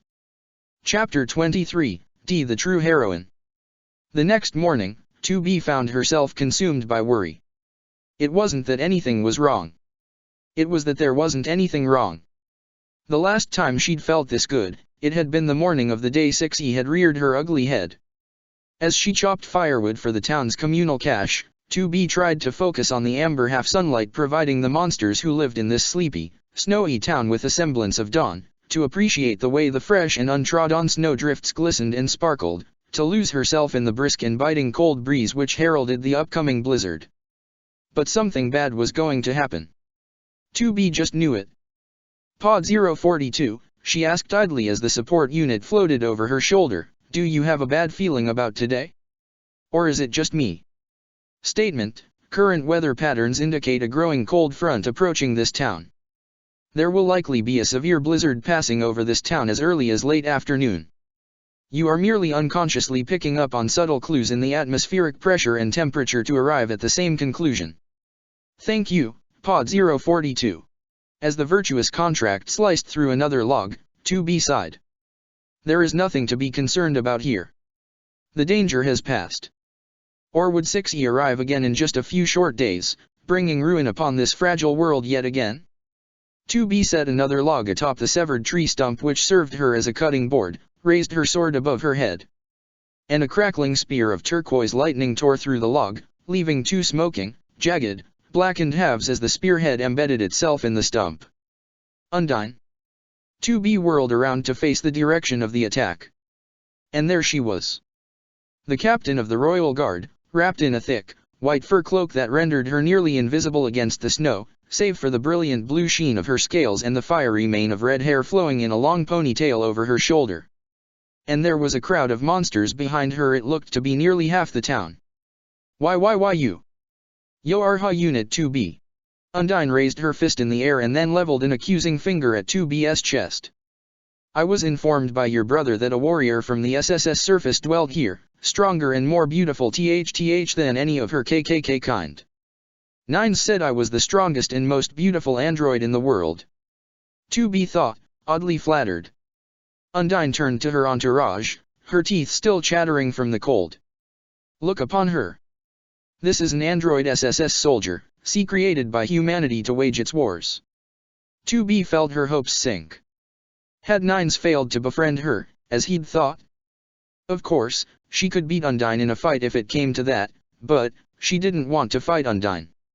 You may have come here in peace. Undine conjured another spear, long and humming with electricity. But if you really are the strongest warrior on Earth's surface, then I am duty-bound to prove myself to you. Prove to me the SSS strength of humans, and I will show you the strength of us monsters. With a flourish of her spear, Undine threw the thick white cloak draped over her shoulders to the side. The furry coat vanished against the snow. Her armor beneath was light, thin, and form-fitting, ornate, yet unobtrusive. 2B's spirits lifted as she realized that the captain was challenging her not to a fight to the death, but a contest of might. A challenge she was far more willing to accept. She took a step closer to Undyne. "You must be the captain, Undyne, I have heard so much about." Hold on." Undyne held out her hand. "That BB blindfold, take it off. I won't fight you with a handicap. Fight with all your might, or don't bother FFF fighting at all. Last one standing gets the glory." "Very well." 2B raised a hand to her visor, undid the knot tying it around her head, and let the strip of black cloth fall to the ground. "Shall we begin?" "Wait." In the crowd, Papyrus raised a bony hand. "Captain, 2B's kind of my friend, so, whom should I root for?" "The strongest." Undyne roared, charging into battle. Spear met sword, as the electric shaft of Undyne's conjured weapon ground against 2B's virtuous contract. 2B hooked her ankle around Undyne's leg, sweeping it out from under the captain. Undyne rebounded gracefully, her spear probing the limits of 2B's agility as she thrust the spearhead at 2B's torso. 2B grabbed the spear shaft in her offhand, twisting it as she grappled with Undyne. Her palms went numb as she clutched the spear, arcs of lightning dancing in the air and sending bursts of tingling radio fuzz through 2B's body where they connected. She threw the captain to the ground, the snow cushioning Undyne's fall, and 2B tossed the spear aside. It shattered into a shower of sparks as Undyne leaped to her feet. "Long ago, before anyone here was even born, the human race imprisoned us in this mountain. Our ancestors were told to be grateful their lives were spared." Undyne's voice rose over the clash of lightning on metal. "But those of us who were born in here long to see the sun and stars more than anybody else." 2B fended off Undyne's strikes. She knew Undyne's the one she had fought to the death, full of rage and righteousness, the one she had befriended, passionate and competitive, and here, in this snowy field on the border of town and forest, she was fighting both of them. The crowd began to chant Undyne's name as she continued her furious counterattack. "We've always wondered how much stronger humans have become since they sent us here. But we've become strong, too." The butt of Undyne's spear plunged at 2B's chest, stopping short as a translucent, shimmering shield appeared in front of it. Still, the force of the impact sent 2B skidding backward. "Pod 042, disengage auto programs." 2B ordered her support pod. If Undyne said she wanted a fair fight, she certainly wouldn't approve of anything intervening on 2B's behalf, whether defensively or offensively. Pod 042 understood, and with a calm affirmative, drifted away to observe from afar. "You might not have a soul we can take, android," Undyne snarled as she and 2B fought on in what was just as much a dance as a battle, "so I will take your pride instead, and deliver it to all who feel hopeless and dejected." 2B scored a hit on Undyne, modulating her strength as much as she could and cutting a thin slice through the armor covering the captain's torso. The shaft of Undyne's spear knocked against 2B's wrist, filling it with static, and as 2B's fingers involuntarily twitched, her sword fell from her hand. "Hopes." Undyne followed up her strike with a spear shaft to 2B's abdomen, ripples of static spreading through the android's body. 2B's visual processor filled her line of sight with rolling bars of static and chromatic aberrations. Dreams. A scaly elbow collided with 2B's chin, sending her reeling as pulses of prickling numbness still ran through her muscles. The spear of justice, will return these things to our world. Delivering hope to the hopeless. Being a pillar of strength for the weak. Making it easier for everybody else to believe that someday, life could be better. All this grandstanding and theater, all this burning passion she put on full display, the obsession with never giving up, no matter what. At last, 2B fully understood Captain Undyne. What she did for these monsters was just what 2B and Nines and all the other Yoarha soldiers were supposed to do for all the Earth. To provide a vision of finality to a world caught in endless cycles of futility. Undyne. You're what we were meant to be. 2B regained her footing before Undyne could strike again, catching the captain by the arm and driving a fist into her solar plexus, driving all of the breath from Undyne's lungs and forcing the livid gills running along the sides of her neck to gape like hungry mouths.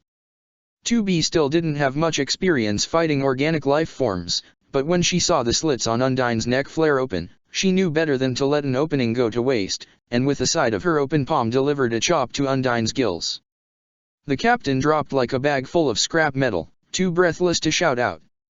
The crowd went silent as 2B stood over Undyne.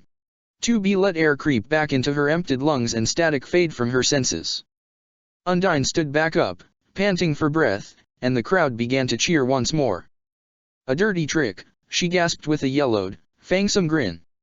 So that's the strength of humanity, huh? She took a step back, and then another until she was standing next to the severed stump 2B had used for cutting lumber.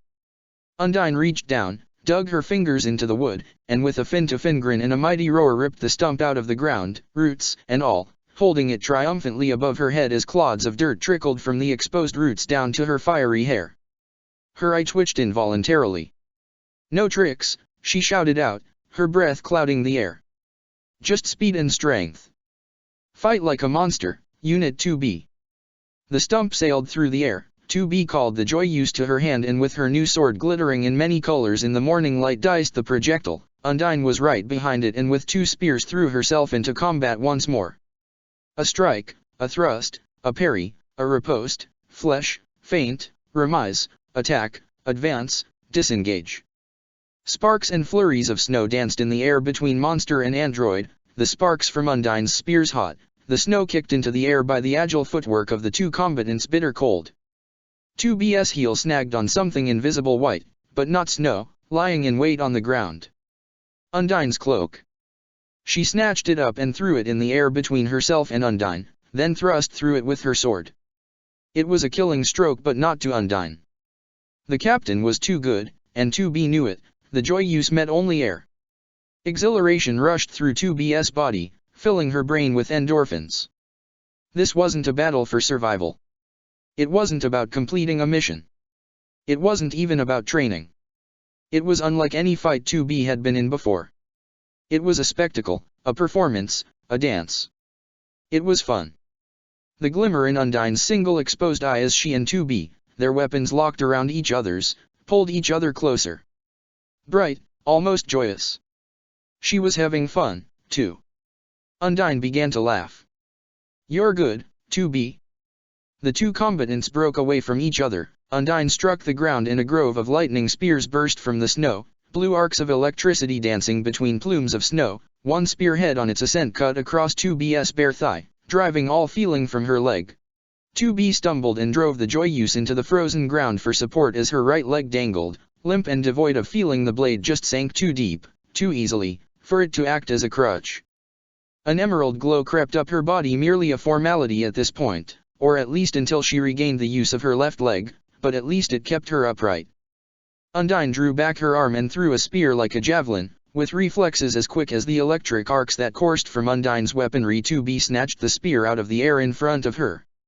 2B's numbing fingers clutched at the spear's shaft just below the spearhead. The tip of the spear came within centimeters of the tip of her nose. The spear continued to try to push itself forward. The tighter 2B gripped, the harder it struggled. As the spearhead came closer and closer, blurring in 2B's sight, everything began to grow fuzzy and gray as electrical interference poured into 2B's head. She kept holding on, all sensation vanishing from her hand. She only knew she was holding the spear tighter and tighter because its struggles against her grew stronger and stronger. Undyne stood before her with her arms crossed, her grin growing even wider, her competitive fervor turning to admiration as she watched 2B wrestle with the spear. The spear began to inch backward, even as the fuzzy numbness engulfing 2B's hand spread down her wrist, her forearm, all the way to her shoulder, and at last 2B tore it from its frozen position and threw it aside. The emerald aura released her. She lunged at Undyne. All 148 kilograms of 2B's synthetic body collided with Undyne. Undyne, though quite tall and muscular, weighed only a little over half of that. Both fighters fell into the snow, skidding over a meter before coming to a halt, dusted with a sheet of churned snow. 2B felt the snow-mingled sweat coating her skin begin to freeze. The crowd went silent once more, everyone waiting with bated breath to see who would rise first. 2B pulled herself onto her hand and knee, her right leg still refusing to follow her commands. Although the numbness had faded to cling static, her left arm, too, was devoid of feeling, though with great effort she could still move it. 2B. Nines pulled himself through the throng of onlookers, panicked. Are you all right? 2B glanced at him, nodded, smiled wearily, and then felt her arms give out, sending her back to the snowdrift. As the world began to swim around her, she saw Pod 042 drift over to Nines and heard it assure him that this had been nothing more than a friendly competition and that 2B's vitals were completely stable. Undyne shot up, raising a triumphant fist in the air despite her shivering. And that is the strength of monsters, she shouted out before she, too, fell over. As the monsters crowded around their unconscious hero, clapping and cheering, Nines helped 2B sit up. I guess I should have warned you. I told Undyne she could stop by and pay you a visit in the morning. Oh. 2B caught her breath as her visual processor began a long, slow stabilization process, gingerly rubbing her arm with the irrational hope that doing so could restore feeling to her deadened skin more quickly. Perhaps. I should have given you a heads up, yeah, I know. I didn't know she'd jump straight to wanting to fight you. Nines pulled 2B to her feet, and 2B sharply hissed as she inadvertently shifted her weight to her still thawing right leg, sending 1,000 icy needles up her shin and thigh. I'm so sorry. But I've got just the thing to make it up to you. Kman, let's go. Wait. Undyne sat up, a toothy grin splitting her face, her single visible eye wild and burning with an unquenchable fire as the crowd parted around her. 2B. 9S. Don't you dare think I'm done with you two yet. You know, this is gonna sound weird, Undyne told 2B after several hot drinks, but something's been bothering me. The whole time I was fighting you, I felt something strange. Like a warm echo in my head. She paused to take a bite of a dripping, greasy hamburger, her fangs creating a ragged cross-section. Something like, I miss being friends with you. She snorted with laughter. But that's just ridiculous, isn't it? 2B picked at a plate of fries, perturbed more than slightly by Undyne's musings. So Undyne, too, felt déjà vu from the timeline that had been erased. Not so. In truth, Nines and I have traveled back in time from the future. We know you pretty well. Undyne, who'd been in mid-bite, spat a well-chewed mouthful of burger back onto her plate, nearly choking on her own laughter. She pounded on the table, the force of the impact rattling every glass in Grillby's pub. Nines nudged 2B. I wouldn't have believed you, either, he whispered. So what's the surface like, anyway? Undyne asked. What are humans up to, and why'd they build guys like you to do all their dirty work? Well, about 7,000 years ago, an alien invasion force landed on the Earth and began building an army of machines, Nines explained, sipping a festive-looking drink Undyne had ordered on his behalf. After a little over a decade of fighting, the remaining humans abandoned the planet and fled to a colony on the moon for their own safety, leaving us androids to fight on their behalf. We've been fighting ever since. Undyne stared at him, nonplussed. At least, that's what they say, Nines mumbled. The 51st century was a long time ago. Who knows what really happened during the First War? I think I buy the time travel story a little more, to be honest, Undyne said. I mean, you're saying humans have been stuck on the moon for the past 7,000 years? That's the dumbest thing I've ever heard. I mean, for the past couple hundred years, humans have been falling down here and we've been executing them and taking their souls. Undyne trailed off until finally she was left sitting there, eye wide, mouth agape. And then Undyne's smile rebounded.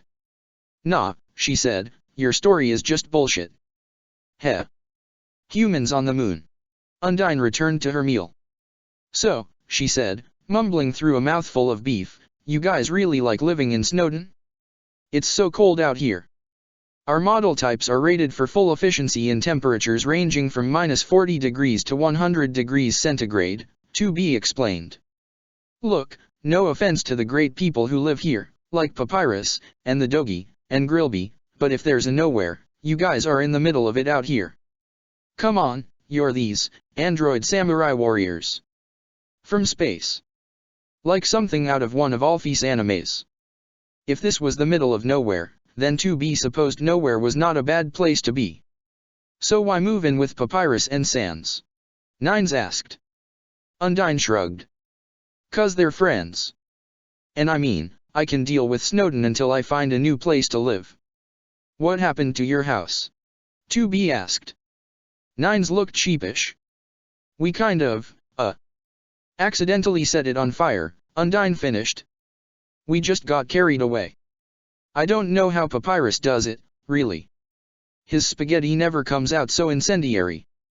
You might not want to stay here, said 2B, thinking back to the ill omen she'd felt in the morning. We're expecting a blizzard later today. If I disliked the snow and cold as much as you do, I'd find somewhere else to spend the night. Undyne scratched at her scaly chin, pondering 2B's warning. Statement, Pod 153 chimed in. Data analysis shows an estimated 100 to 150 centimeters of snowfall within Snowdon over the next 12 hours. As Undyne continued to mull over her options, 2B got an idea. I heard you and the royal scientist are friends. Perhaps you could spend the night with her. Undyne looked shocked at 2B's suggestion. Why yeah, but, that was a long time ago. We've barely talked since she got that position. Well, what better excuse can you have to get back in touch? Nines asked. Besides, she'd love to meet a pair of real live androids, wouldn't she? That changed Undyne's attitude very quickly. Before she knew it, 2B was following Nines and Undyne to Hotland to have what Undyne referred to as a slumber party. Dr. Alphys never expected company. To say her living quarters, which occupied the mezzanine of the Royal Laboratory in Hotland, weren't quite what some would call presentable was a slight understatement. Well, Met-Atten stopped by often, and most often uninvited and unannounced. As a courtesy, he never spoke a word about Alphys' living conditions, though they no doubt disgusted him. But the strewn-around blankets, pillows, and anime figurines on the floor, the posters plastered on the walls, the half-empty cups of soda lying on the counters, the stovetop that hadn't been cleaned in months, they all meant something very important to Alphys. They meant that this wonderful loft, this top-notch laboratory, this facility loaded with each and every state-of-the-art tool Alphys could desire, it all belonged to her, whether she deserved it or not. When the buzzer rang, Alphys pulled herself out of her malaise, dragging herself downstairs to answer the door. And no visitors, she called into the speaker before checking the camera. Oh. It was Undyne. Standing on her doorstep, sweating like a stuck pig in the notorious Hotland heat. The captain standing there, the scales covering her toned muscles glistening with sweat in the wavering heat haze, a big, goofy smile on her sweat-dripping face as she hefted a duffel bag over her shoulder. God, she was so unbelievably, inconceivably, something that all Alphys could do in response to the sight of her was stammer stupidly, Undyne? I am not home right now. Wait. What was she doing? Undyne was minutes away from dropping to the ground from heat exhaustion, and here Alphys was, freezing up. I mean, Undyne consulted with someone off camera. Moments later, the door slid open of its own accord. What looked like a silver-haired human boy took a deep bow and ushered Undyne in. After you, ma'am, he said. Hi, Alphys. Undyne rushed into the lab, throwing her bag to the floor and gasping for air. God, damn it. Alphys, why does your lab have to be in Hotland? She panted as the boy handed her a canteen of water. Alphys looked at Undyne, then to her apparently human friend, and then to her other friend, who'd slipped in and closed the door behind her so silently that Alphys hadn't noticed her until just now. So, what's going on? Oh, geez, Alphys thought, starting to panic, she's here on Royal Guard business. She's here to bust me for some crime, the Amalgamate business probably, and these are her new enforcers. Wait, why would her enforcers be humans? That doesn't make any sense. Alphys knew what doom felt like. She was feeling it now. I'll come quietly, if you want. I mean, oh of course you want me to come quietly, look at me, I can't put up a fight, Undyne finished guzzling her water. Cool it, Alphys. I just wanted to know if I could crash here for a few days. Alphys glanced at her loft, cringing at the sight of the mess strewn about. People expected a robotics lab to be messy, and hers certainly was, but not the place where you lived. Alphys was an adult. There were standards. Well, how could she let Undyne see her like this? How could she let Undyne know how she lived? You see. How about I sweeten the deal? Undyne grabbed the arm of the boy accompanying her. Look what I've got. It's a real, live android. She grabbed the other woman's arm. 2 of them.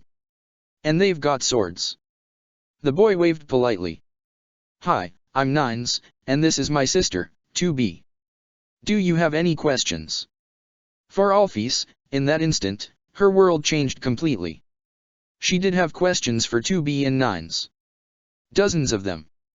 And she wanted to ask all of them, all at once. What's your skin made of? And your hair? Why do you look like humans? Do you have a biosynthetic endodermis? What about your endoskeleton? Do you have an endoskeleton? What's your power source? How do you handle heat dissipation? How fast is your CPU?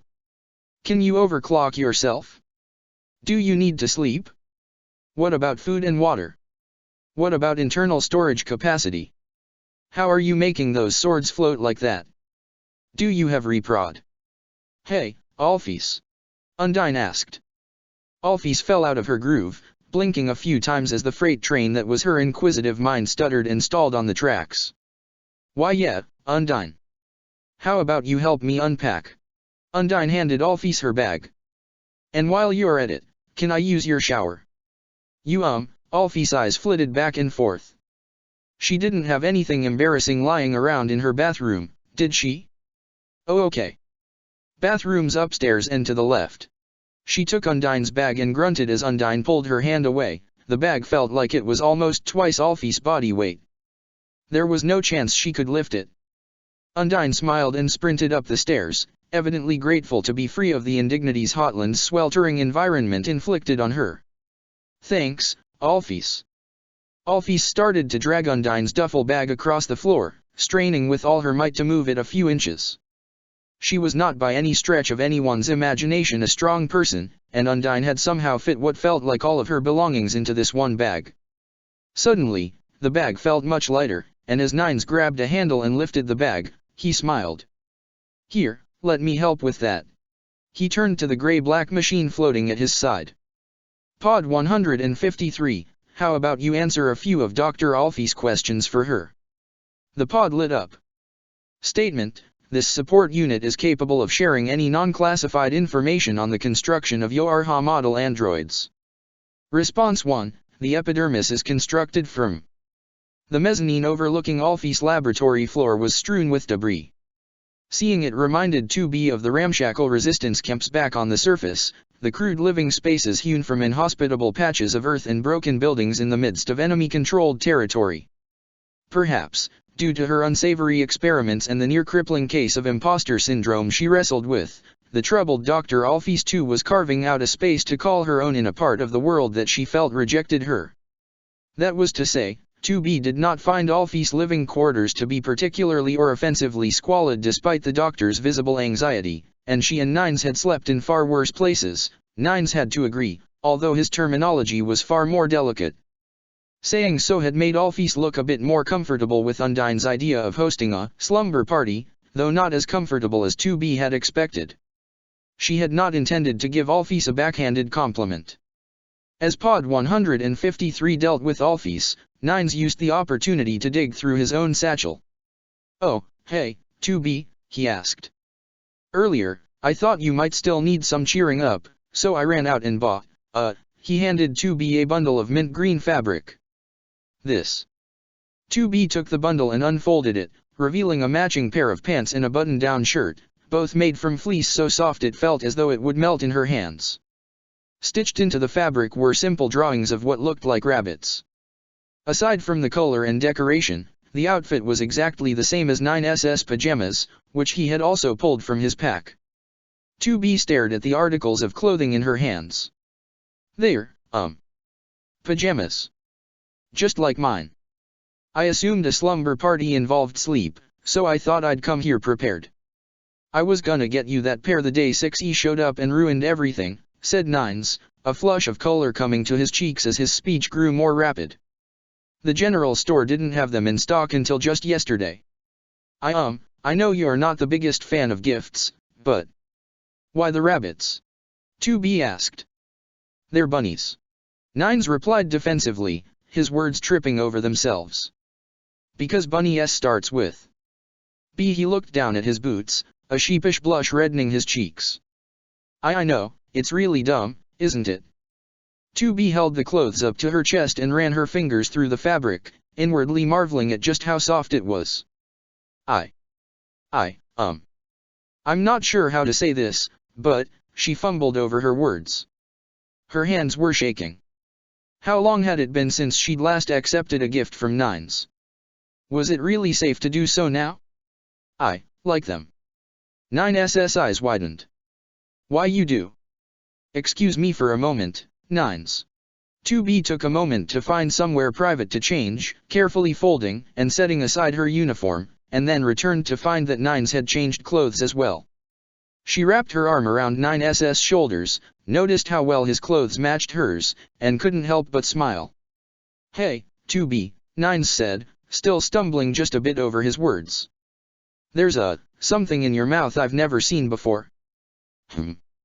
Yeah, they're these white things behind your lips. I think they're called teeth.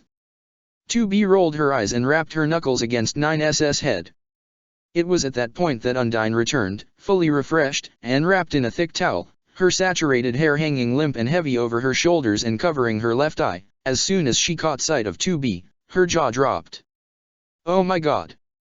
Slumber parties, it turned out, involved significantly less sleep than 2B and Nines had anticipated. In fact, the point seemed to be to not sleep for as long as possible, which Undyne achieved by insisting on painting everyone's nails and Alphys achieved by playing odd videos she referred to as anime, which she claimed were ancient human historical records. 2B was doubtful, mainly because these videos appeared to be hand-drawn animations, but also because they were utterly ludicrous. It is the year 0079 of the universal century. A half-century has passed since Earth began moving its burgeoning population into gigantic orbiting space colonies. A new home for mankind, where people are born and raised, and die. 9 months ago, the cluster of colonies furthest from the Earth, called Side 3, proclaimed itself. You should have seen us, Alphys. Undyne crowed as she held 2B's hand, brushing her fingernails with a shimmering blue lacquer. 2B kept her hand steady. This was a new experience for her, despite the several dozen times Sixo had tried to cajole her into doing it.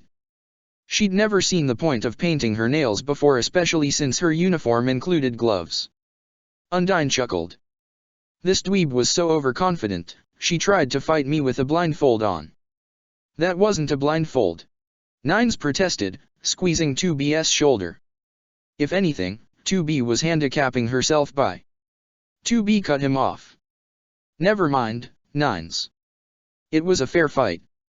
I guess, he huffed, nearly crossing his arms before realizing the polish Undyne had all too eagerly applied to his nails hadn't dried yet. And a hell of a fight. Undyne added.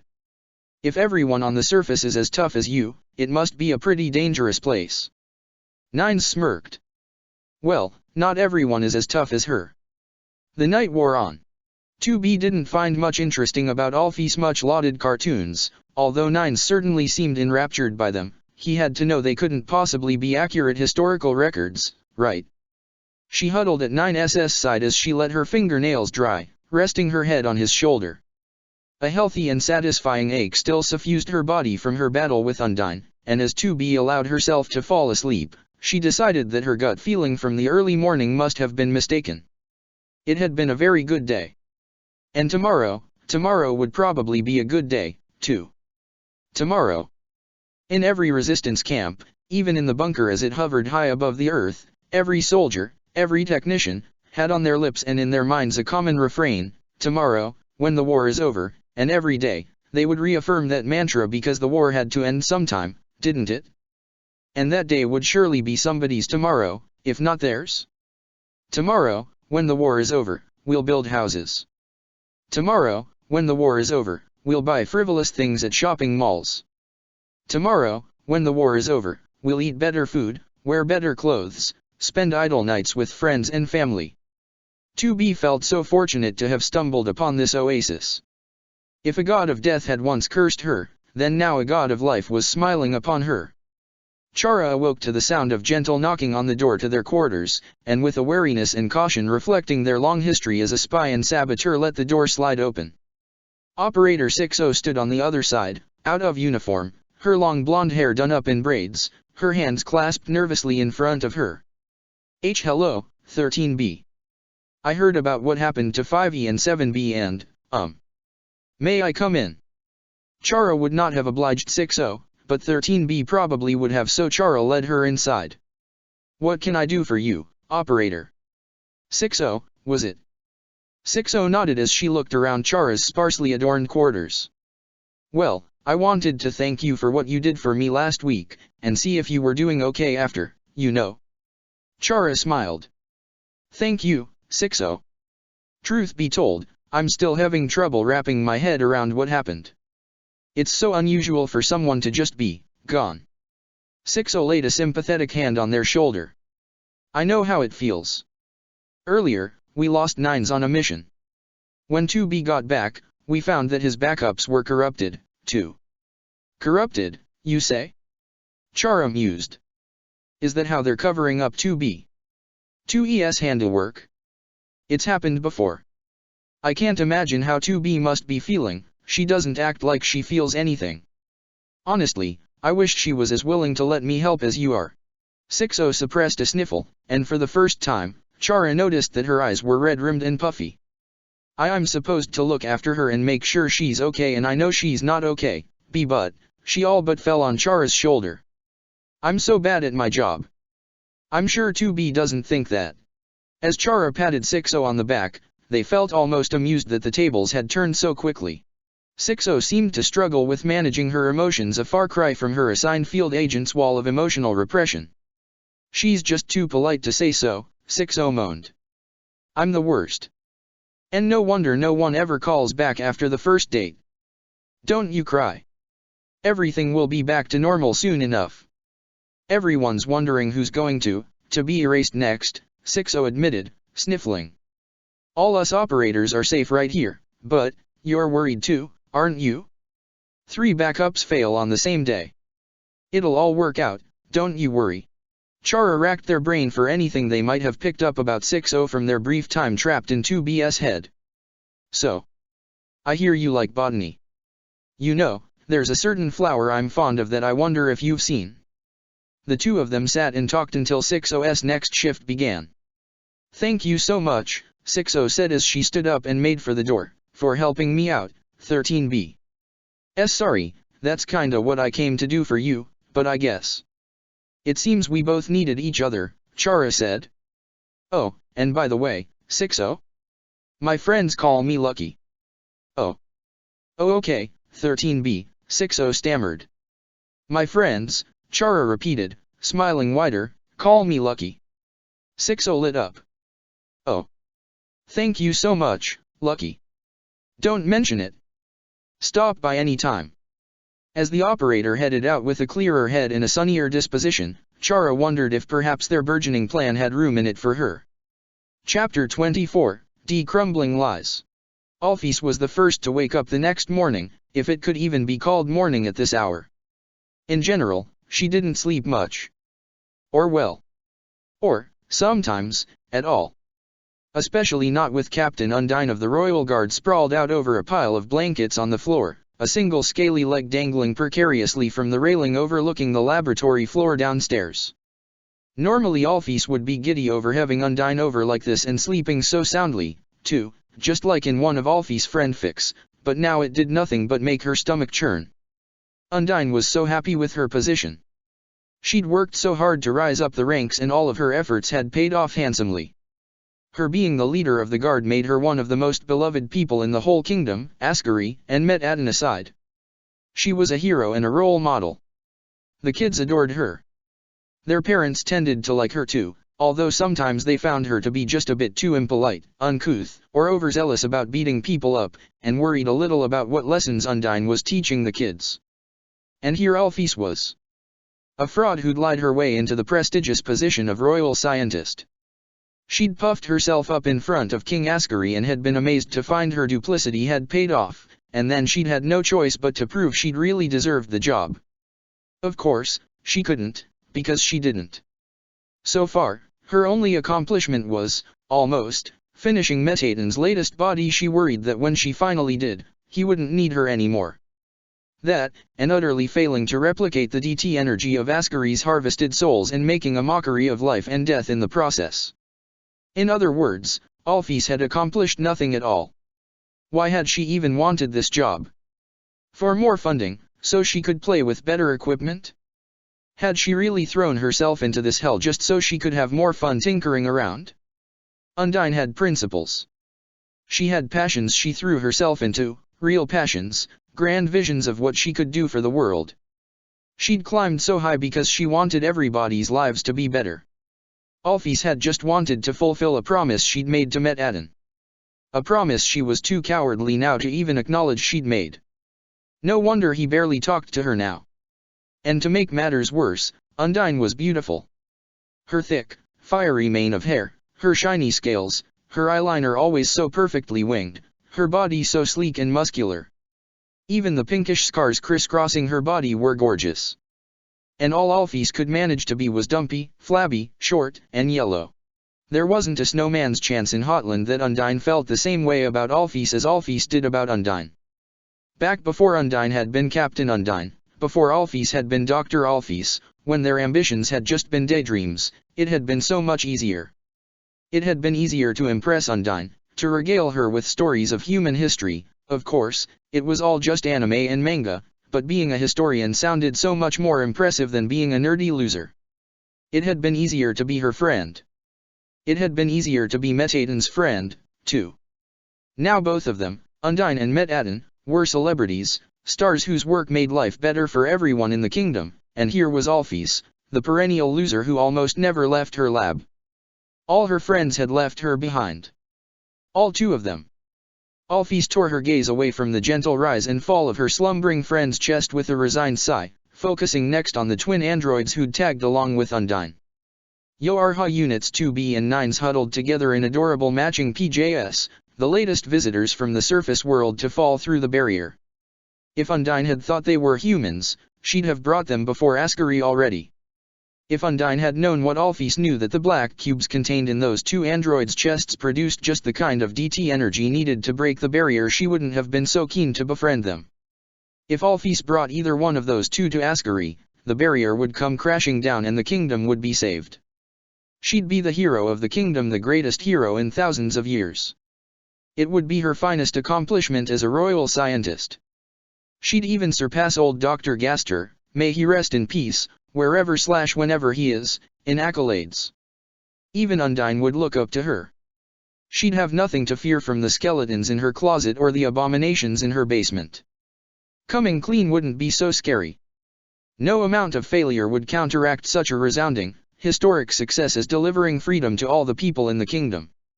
She even could just open one of them up while they slept, pluck out his or her black box, and run it over to Ascari as fast as her stubby little legs could carry her, and then... How could she even think about doing something so horrible to one of Undyne's friends? But they're lying to her. If Undyne knew that those two had souls we could use to free ourselves, she wouldn't want to be friends with them, would she? Alphys pushed the intrusive thoughts out of her head. That wasn't her. She didn't even hate humans.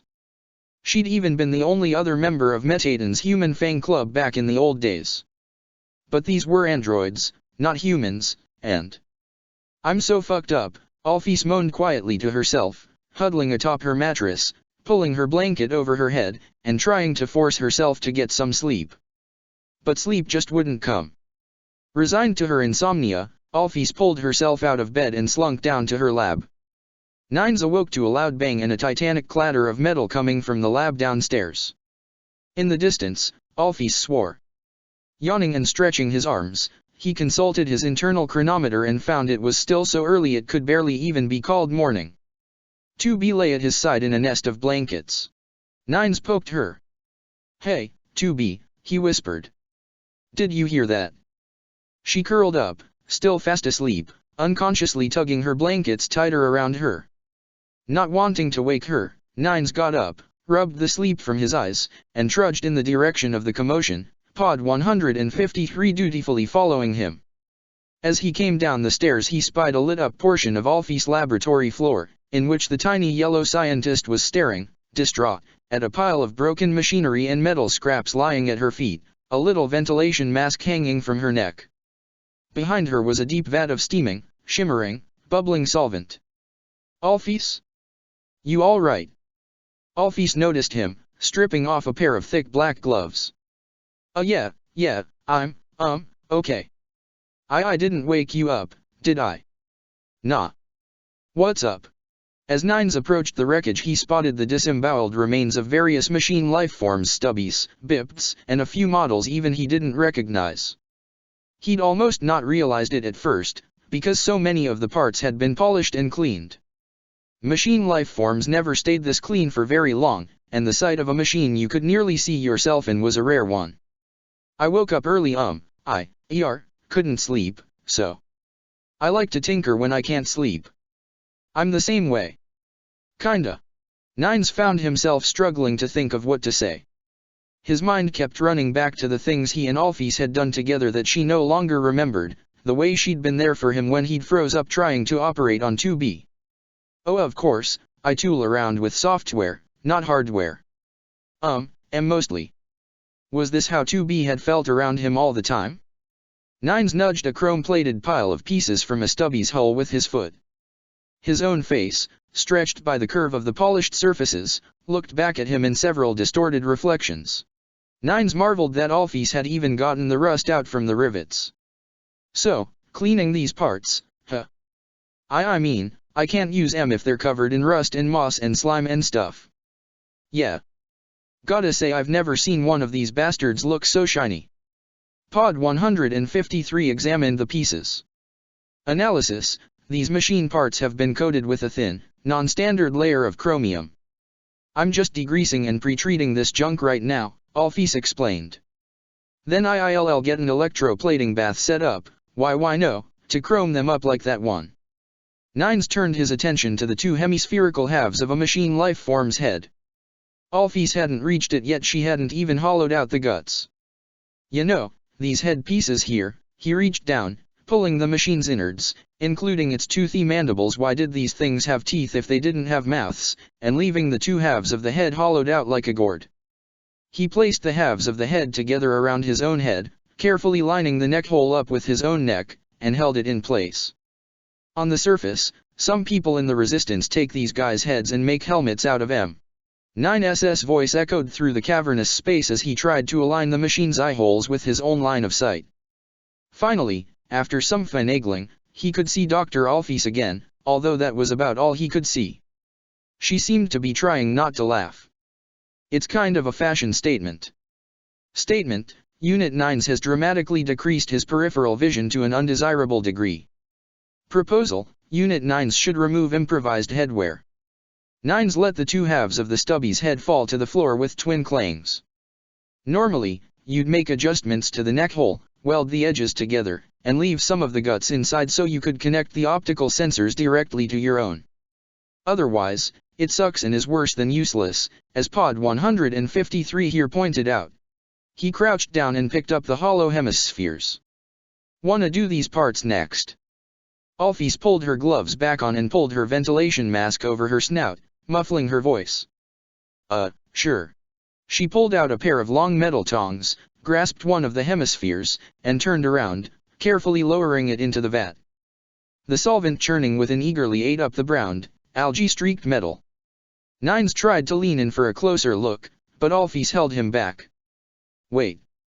You don't want to breathe that stuff in." She pressed a button on the side of her workstation, causing a hooded fan overhead to whir to life, sucking up the wavering, shimmering fumes. Actually, she wasn't sure if that mattered to androids. Alphys picked up the other half of the head, the half with the eyes. "So, this resistance, what are you resisting?" "Those things." She dropped the head as if scalded by it. "Oh." As Nines sifted through the machine parts and helped Alphys clean them, he told her about the surface. About the war, the machines, the Resistance, and Yorha. He felt more at ease the more he talked to her. She might not have remembered the time she'd helped him with 2B's surgery, it felt like a lifetime ago to Nines, anyway, but she was still the same old Alphys. So, you guys, probably wanna leave and get back to your jobs, huh? Alphys asked as she used a pair of tongs to pull a freshly cleaned morsel of metal from the solvent bath and set it aside to dry. Considering the cost of leaving here, I think we're okay with staying. Besides, I'm not in any hurry to get back to Yorha, Nines said, as charitably as he could. There's a lot of information to collect down here.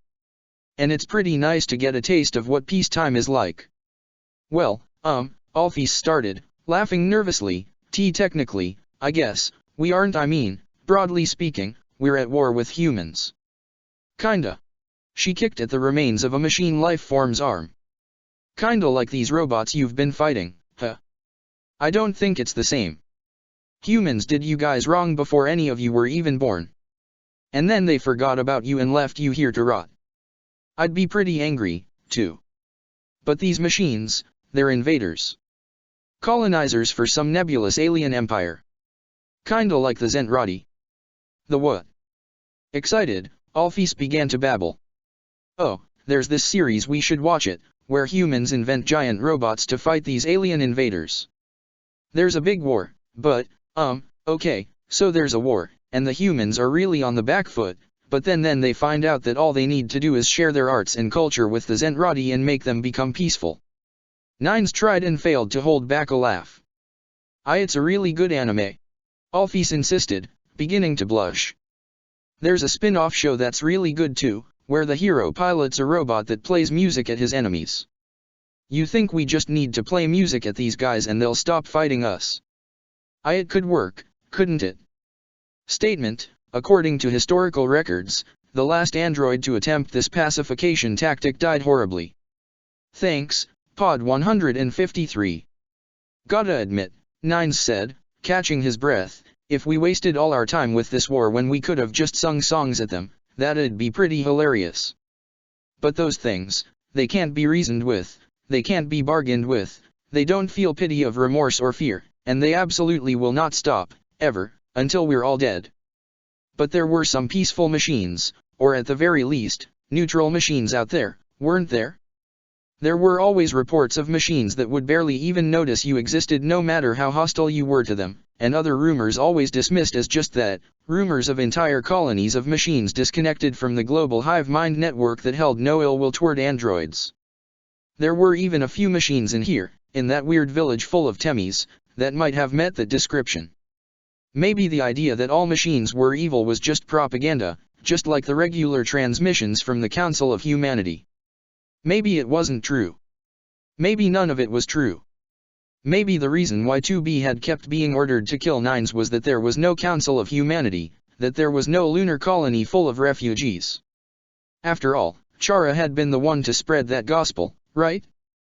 They hadn't said anything to Nines about that theory being true, merely about it being one of the dozens of competing theories vying for credibility.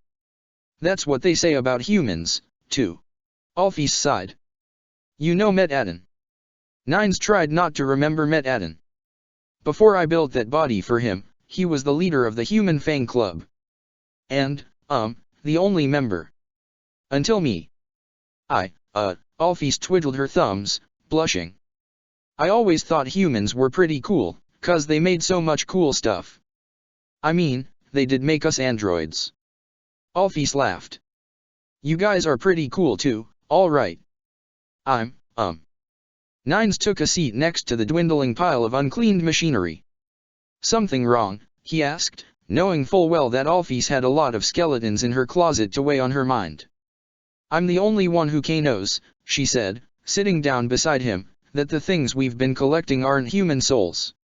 I know they're black boxes, just like what you and 2B have. And I know that we can use them to get past the barrier. I think people would be a lot less willing to have you guys around if they figured that out. Probably, Nines agreed. But the surface isn't so great of a place, is it? No, it's beautiful. Just dangerous. At least until the war ends, you guys might be safer down here. Seeing Alfie's crestfallen face, Nines added, I know it's not an easy answer to hear, but... Nines thought about the secrets 2B had kept from him. Holding the truth about their relationship so close to her chest for so long had festered inside her like an untreated wound, burdening her with a trauma she'd had no ability to express, let alone exorcise from her soul. And if Nines had found out what 2B had been forced to do to him some other way, if the circumstances had been even slightly different, how would it have affected him? Learning what 2B had done from 6E had filled Nines with a sense of loathing toward his own comrades in Yorha, a hatred he still found himself feeling. If 2B hadn't said a few cryptic words to him the night before, how would he have taken it? Would that animosity have landed on her? He couldn't imagine ever hating 2B, but, in another context, could he have ever thought of her as nothing more than his murderer? Had any of his past selves sacrificed to appease the skeletons in Yorha's own damn closet felt that way in their last moments, or had they all loved 2B to the end even as she ran her sword through their chests or slit their throats? When you're sitting on a horrible secret, and it's eating you up inside, I guess, Nines paused for a few seconds to collect his thoughts. If you want it to hurt as few people as possible when they find out, you have to control the message. Even if it means telling them before you're ready. Alphys couldn't have known that Nines was fully aware of her horrific failed experiments with those amalgamated creatures, but as she absorbed what he'd said in silence, she must have been applying his words to that very situation. I guess, she said. She didn't sound happy about it. I just don't want to tank my C career or ruin my, her voice shrank. Friendships. You don't think Undyne will like you anymore if you tell her the truth? I don't think anyone will, honestly. Well, you'll still have 2B and me. Alphys smiled. Really? Yeah. You're really fun to hang out with, Alphys. She blushed. Why Yuri just saying that? I'm really not. And besides, I don't think Undyne would just toss you aside like that, no matter what. At that point, as he watched Alphys' eyes light up, Nines remembered that she had a huge crush on Undyne. Say, speaking of her, have you ever thought of maybe getting her a gift? To let her know how you feel. Alphys' cheeks turned even redder. I think I'm gonna, she stood up, faking a yawn. Oh, man, is it this late already, she asked, pretending to check a non-existent watch on her wrist. I should be getting back to bed, wow. Alphys shuffled away, hurrying for the stairs. Okay. Nines pulled himself to his feet. Let me know if there's anything 2B and I can do to help, okay? Analysis, Dr. Alphys is quite obviously in love with Captain Undyne, said Pod 153. Nines nodded. She sure is, buddy. Captain Undyne may be attracted to Unit 2B as well. What? How do you know? Pod 153 wrung its little claws. Statement, this support unit regularly exchanges data with Pod 042. Nines slapped his forehead and let his hand slide down his face in exasperation, not caring that he was leaving smears of grease on his skin. Great. This is it, huh? The fruits of Kaguya Station's R&D? That's right. The first line of androids equipped with a black box core.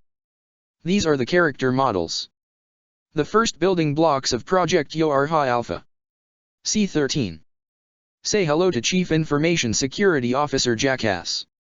Before you say anything, yes, that is her real name. Nice to meet you, too, C-13. Gotta say, White, when you said you were working to raise android morale, I kinda expected your plan to be less, Speak your mind, Jack. There's no need for you of all people to be so formal. And you wouldn't take offense, would you, C-13? Less stupid. Character models? What, so they're gonna put on shows for us? Does this one do Hamlet? No. These units are designed for infiltration and sabotage. They don't look like stubbies to me. Unless you're saying we'll be deploying them against our own? It's better than the alternative. Under no circumstances can we allow the machines to learn how divided we really are. And we cannot allow the schisms in our ranks to boil over into all-out civil war. Only through careful and clandestine acts of espionage can we bring the rogue elements of the resistance to heel. Sure. Whatever. As long as I'm not next on you guys' creepy hit list. Now, number 13, you've received your latest mission objective, haven't you? Excellent. You know what needs to be done. Chara walked briskly through the bunker's sterile white hallways, eagerly thinking about their next move. Until a Type B combat unit accosted them in the hall. Or perhaps accosted was the wrong word. She simply tapped Chara on the shoulder and said, "Hey, 13B, the commander wants to see you in her office." But it took Chara enough by surprise that they nearly jumped out of their skin. Chara nodded politely and headed up to Commander White's office, inwardly beginning to panic. They hadn't performed an infiltration like this in centuries. They were rusty. Had Chara slipped up somewhere? Had they left too many clues, acted too suspiciously? Had their time among Toriel, Ascari, and Asriel caused their adopted family's sincerity to rub off on them? Would White recognize Chara after all these years? Certainly not. She'd kept Chara's basic personality template and physical template in use for this long. There had probably been hundreds of number 13s over the centuries, and Chara would simply blend in with a crowd of familiar faces in her memories. Nevertheless, with a nervous gulp, they stepped into White's office. White's personal quarters were, it was rumored, a disaster area. Her office, on the other hand, projected the same cool, collected, perfect, no-nonsense image she herself did. White stood behind her desk as Chara approached, clad in a flowing ivory dress with opulent gold trim. 13B, I suppose you're wondering why I've called you here, she said, glancing at Chara and then doing a double take. Did she recognize Chara? You've changed your hair. White cleared her throat. But I digress. Records show you haven't backed up since your return from Operation British. Chara nodded. That is correct, ma'am. There was no point in denying it. I know the loss of your friends must weigh heavily on your conscience, 13B, but you must abide by Yorha protocol. If one unit refuses to maintain herself, that malaise may spread like sickness from one android to another. Commander White stared Chara right in the eyes, her gaze icy. We have a war to win. The backup system is what allows Yorha to be such an effectual fighting force. It is what allowed us to break the stalemate with our enemy after centuries of fruitless warfare. Without it, we would be as conservative and as risk-averse as the resistance. Faith in the system is mandatory, number 13. Understood. Chara slowly nodded. Yes, ma'am. Have you been having this talk with everybody? Only those whose backups haven't recently been logged. You aren't the only one unnerved by the recent outages. Now, back to your quarters. You are dismissed. White raised a hand to her chest. Glory to mankind. Chara went through the motions of the salute in kind. Glory to mankind. The words came out tasting like ash. On the way back to their quarters, Chara was stopped in the hall yet again, this time by none other than 6E. 6E. Chara had barely met the incorrigibly awful Type E and already loathed her with all their heart. She had been the prisoner Floe had released and sicked on Toriel, of all people, to satisfy his nihilistic craving for excitement. And, of course, the reset had happened soon afterward, which Chara could only assume meant that 2B and 9s had failed to protect the Queen. That 6E had killed Chara's mother. Chara knew little about 6E's life, personality, and interests, but knew enough to know that she was a hateful, cruel, disgusting, matricidal bitch. And after their first few days in the bunker, once they'd gotten over the initial shock of their transportation, Chara had taken great pleasure in denying 6E her little rescue party. It did Chara's heart good that they'd protected not only the real 2B and 9s, or at least the ones they considered real, but their mother as well. While Chara may not have cared much, if even at all, for anybody outside of their immediate circle of allies, it was not because they were a sociopath, at least not from their perspective merely. They understood love to be a precious commodity like gold, one to be shared only among the truly worthy. They really did love their family, even if they had to fake that affection for everybody else. 6E must have remembered that slight from the past week, because she shoulder-checked Chara hard as she passed them by, all but knocking them to the floor. Oops. I'm so sorry, she said, crouching down and offering Chara a hand. Did I hurt you, Lucky? Chara brushed non-existent dust off their shoulder. Not a chance, 6. They pronounced her name with just enough of a space between the number and the letter so that 6E couldn't possibly mistake it for 6E. No, I think I might have bruised you, 6E insisted, grabbing Chara and pinning them to the wall. Here, let me have a look. She leaned in closer, dropping her voice to a sinister whisper. You think you can just get away with making me look like an idiot in front of the commander? She asked, her hiss nearly syrupy sweet. Chara could tell that 6E had been simmering in her anger for the better part of the past week. That was fine by them. It made her that much more stupid. You hardly needed my help for that, my dear, they answered. 6E's fingers dug into Chara's shoulders. Don't you push me, she said. I'm an executioner. Really? Thanks.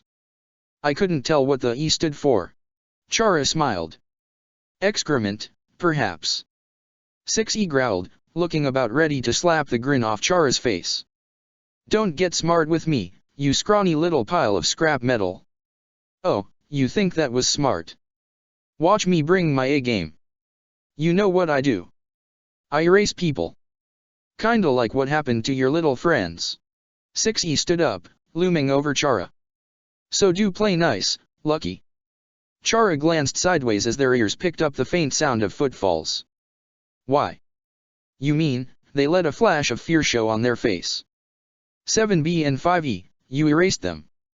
6E smiled, tossing a lock of her curly lilac-tinted hair over her shoulder, thinking she knew the exact thing to say that would cow Chara into submission and strike the fear of God into them. Maybe. Oh, 6E, Chara thought, trying hard not to smile. You big, beautiful idiot. I knew I'd kept you alive this long for a reason. Please don't kill me, they wailed, knowing as the approaching footsteps grew closer that they would have an audience as they began to crawl pathetically away from 6E. My God, please, I'll do anything. Just don't do to me what you did to 5E. The smile vanished from 6E's face. What? The footfalls grew in volume and pace as whoever had been approaching broke out in a run. Turning the corner were several Type B soldiers in sleek power armor, the Yoarha crest emblazoned on their shoulder pads denoting them as military police units currently assigned to internal bunker security. What's going on here? She threatened me. Chara shouted, stumbling to their feet as they ran toward the protective throng of MPs, their heels clacking against the floor. Unit 6E. She said. They paused to catch their breath and fall into one of the MP's arms as 6E stared on, dumbfounded. She said she'd kill me just like she killed 7B and 5E. She's the one who's been tampering with the backup system. Her. Her eyes growing wide as saucers, 6E held up her hands. Wait, I just said. Two of the MPs broke off from the quartet and restrained 6E. This is bullshit. 6E shouted, stamping her foot as they pinned her arms behind her back. You can read my audio logs. Chara insisted to the remaining MPs, keeping them propped up. She all but confessed. You can do it right here. Do either of you have hacking authorization? The two guards looked at each other. You don't have auth to hack other models, do you? One asked. The other MP shook her head. Damn it, Chara thought, I can't let 6E walk. I have to pin the blame on her decisively, right here and right now, before she can build a case in her favor. Excuse me. A familiar voice rang out through the hallway. Did somebody need hacking authorization? One of the MPs, relieved, nodded. Ah, good, a scanner 13B here claims 6E confessed to her about sabotaging the backup system. We need to pull her audio logs from the past few minutes. Got it. Nines stepped out from behind the two guards, a wry smile on his boyish face as he looked up at Chara. You don't mind if I take a peek, do you, 13B? Oh, please do, Chara replied to their savior, the gratefulness seeping into their voice as real could be. They cast a sideways glance at 6E, who did not look happy in the least bit but at least had stopped struggling against her captors for the moment. 6E glared daggers at them. This lunatic needs to be brought to justice. All right. Nines nodded. Just a heads up, this might tickle a bit. Chara acquiesced to the scanner, bowed their head, and closed their eyes, allowing Nines to look through their latest audio logs. As curious as Nines was, he had the courtesy of leaving Chara's other systems alone. Chara was glad for it. It would be a pity to have to erase him as they'd done to 5E and 7B. Pod 153, transmit this data to 23B and 58B. This was it. The moment of truth. Would the verbal trap Chara had set for 6E pass the muster, or would the military police find sufficient plausible deniability in it? As the pricling, hair-raising sensation vanished from the back of their mind, Chara opened their eyes. Nines was looking over at 6E, his smirk replaced with a taut, grim frown. "Well, you two," he asked, glancing at the two MPs, "what do you think?" "Sounds pretty clear-cut to me," one of them growled, taking a step toward 6E. "Yoarha Unit 6E, by the power vested in me by Commander White, I hereby pronounce you guilty of treason." "Nu!" 6E howled, tearing herself away from her captors and conjuring her Oda key to her hand. In the struggle, one of her pigtails came undone, releasing a torrent of thick, curly hair that spilled down the side of her face. "I was joking." "Joking? 13B, you stupid little shit, you're smart enough to know what a joke is, aren't you?" All four MPs drew their weapons, unadorned yet sturdy high-frequency katanas, and rushed to contain 6E. Her struggles only further roused their suspicions. Chara called their assigned Type 4 blade to their hand through their NFCS and was about to join the fray when Nines grabbed them by the arm. "Hold on, 13B. Let the MPs take care of this." Chara took a deep, shuddering breath and let go of their sword. Thanks, 9S. "Need help getting back to your quarters?" he asked. "I'll be fine." Chara brushed off 9S's hand. "Don't worry about me." 6E broke free of the four MPs holding her down and lunged at Chara, her sword drawn, her face twisted in fury. 13B, I'm going to kill you for real now." As Chara fell over, Nines drew his sword and readied his pod to attack. "Stay back, 13B. I've got this." Nines, in fact, did not have this. A curved blade tore itself through 6E's chest with a crimson spurt of blood. And then another, and another, and another, 4 blades in total protruding from the Type ES torso. The scream died in 6E's throat as she gurgled, spitting blood as she stared down at herself in disbelief. Her long sword fell from her hand and clattered hollowly to the floor before she slumped over, sliding off the MP's blades and falling to the floor. Blood pooled beneath her from the ragged perforations in her chest and stomach, staining her pale lavender hair crimson. With a sigh of relief, Nines lowered his sword. "Phew. For a second there, I was scared I'd have to fight a Type E. Was it really wise of you to leap in like that?" Chara asked Nines as the MPs dragged 6E's corpse away. "Wise?" Nines undid his visor and wiped the sweat from his brow before helping Chara back up, an excited glimmer in his blue eyes. "I dunno. But then again, I was born yesterday." "Thank you," Chara said with an exhausted laugh, "for your help, 9S. They glanced at the pool of blood 6E's body had left behind. "If we truly do have souls, then I believe 5E, and 7B, are at peace now." Okay, sure." Nines began to walk Chara back to their quarters. "Say, 13B? Can I talk to you about something?" he asked. I'm getting assigned to a Type B in just a few days." "You sound nervous," Chara pointed out, realizing that Nines was talking about 2B. This one had never met her before. "I don't envy you, Nines," they thought. "Nor you, 2E. It's just that us scanners usually take care of reconnaissance missions. Running into a war zone. I gotta admit, I'm pretty scared. And I hear this Type B I'm getting assigned to has a bad habit of losing her partners, though no one I've asked about it really goes into detail."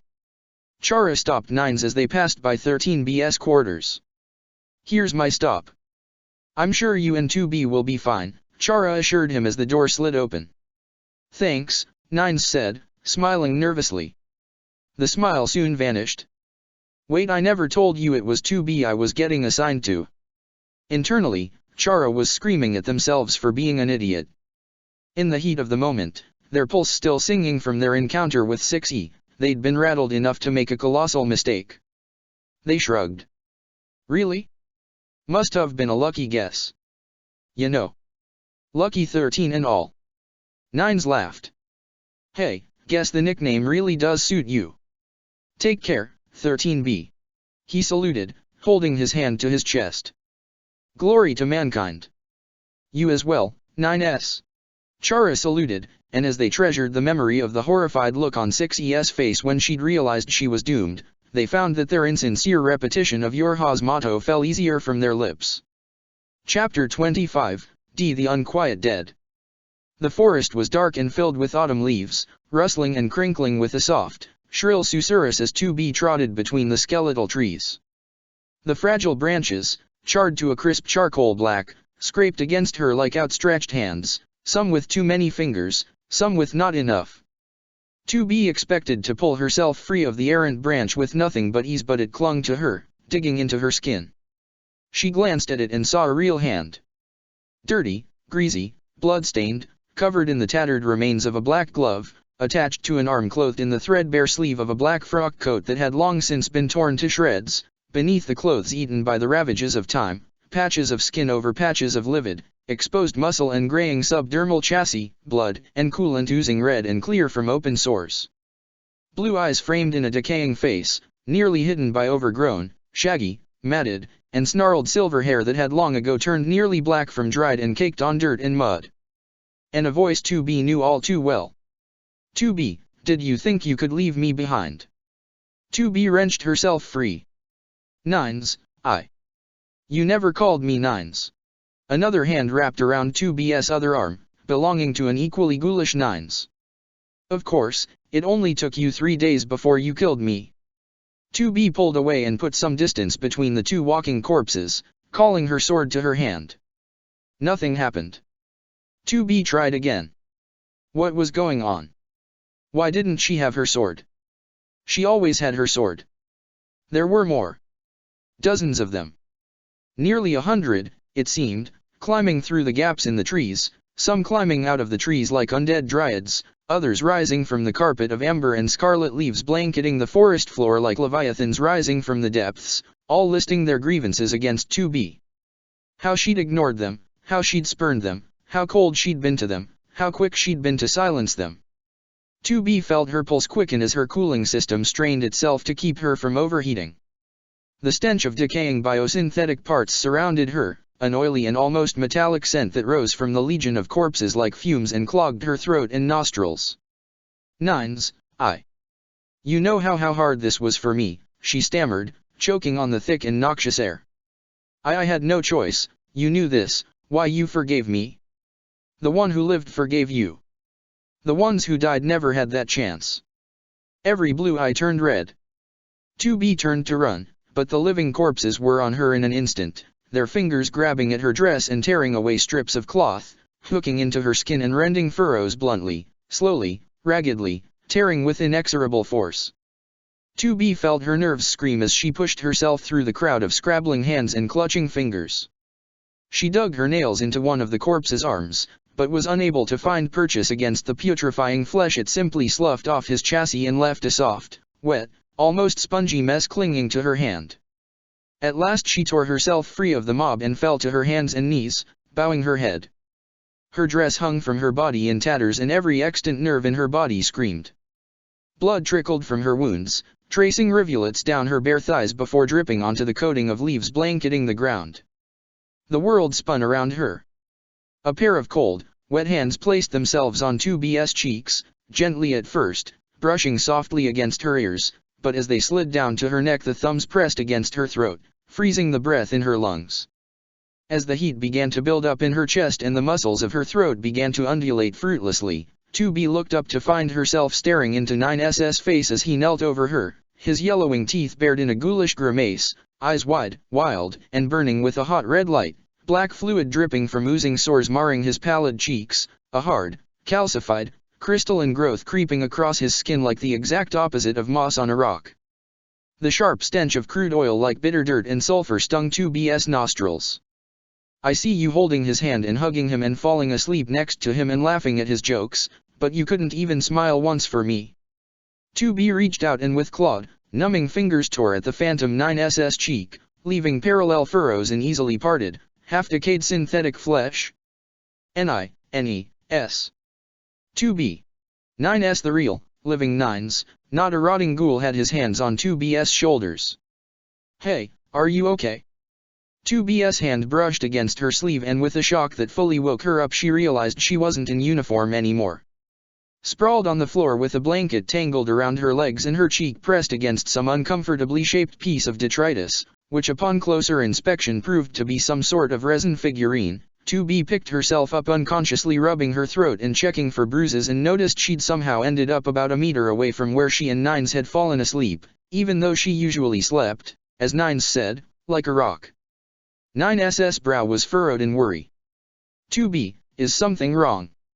It was just a dream. A stupid one, at that. It was profoundly irrational for even 2B, sleeping unconscious, to think that any of the 9's she'd killed had ever hated her. But even androids had to struggle to quell their own irrational instincts sometimes, just like their human creators. Trying to shake off the remnants of her nightmare, 2B crossed her arms and huddled up, curling in her legs, trying to draw her clothes even closer to her body. The fleece was so soft against her skin. Softer than anything she'd ever worn, as warm and as comforting as 9's hands on her shoulders. "I appreciate your concern, Nines." 2B caught her breath. While Yoarha androids could enter REM sleep, it was generally seen as inefficient, and combat models, in particular, had limiters in place to ensure they only experienced slow-wave sleep. However, it was well known that those limiters occasionally failed to function. In fact, many androids purposefully disabled their sleep limiters in a violation of Yoarha protocols. 2B knew for a fact that Nines had, because he'd often bragged about having done so. 2B, though, hadn't. She rarely had dreams, let alone nightmares. She'd forgotten what it felt like to wake up frightened. Pod 042 hovered off the floor to float alongside 2B, giving her a cursory scan. Analysis: records from Unit 2B's processor shows elevated levels of neural activity 10% higher than the normal threshold seen in REM sleep. This resulted in anomalous physical reaction while in low-power mode. "I was sleepwalking?" 2B asked. "Sleep thrashing, more like," Undyne chimed in, nursing a blossoming patch of purple on her cheek. "I woke up when you slapped me in the face." "I apologize." Undyne shrugged. "It happens. One time I woke up in the middle of the night trying to wrestle a boulder twice my size. I think I might have been dreaming of sparring with Ascari." "Whatever you were dreaming of," Nines said to 2B, noting her clammy skin and the patina of sweat clinging to it, "it must not have been very fun." Trying to clear the image of those horrible half-decayed phantoms from her head, 2B replied, as flatly as she could, "It was not." "So, Alphys," Undyne asked, tying back her hair, "now that we're all up, what's on the menu for breakfast?" Alphys froze up. "Be breakfast? I've got some leftover pizza." "That'll do."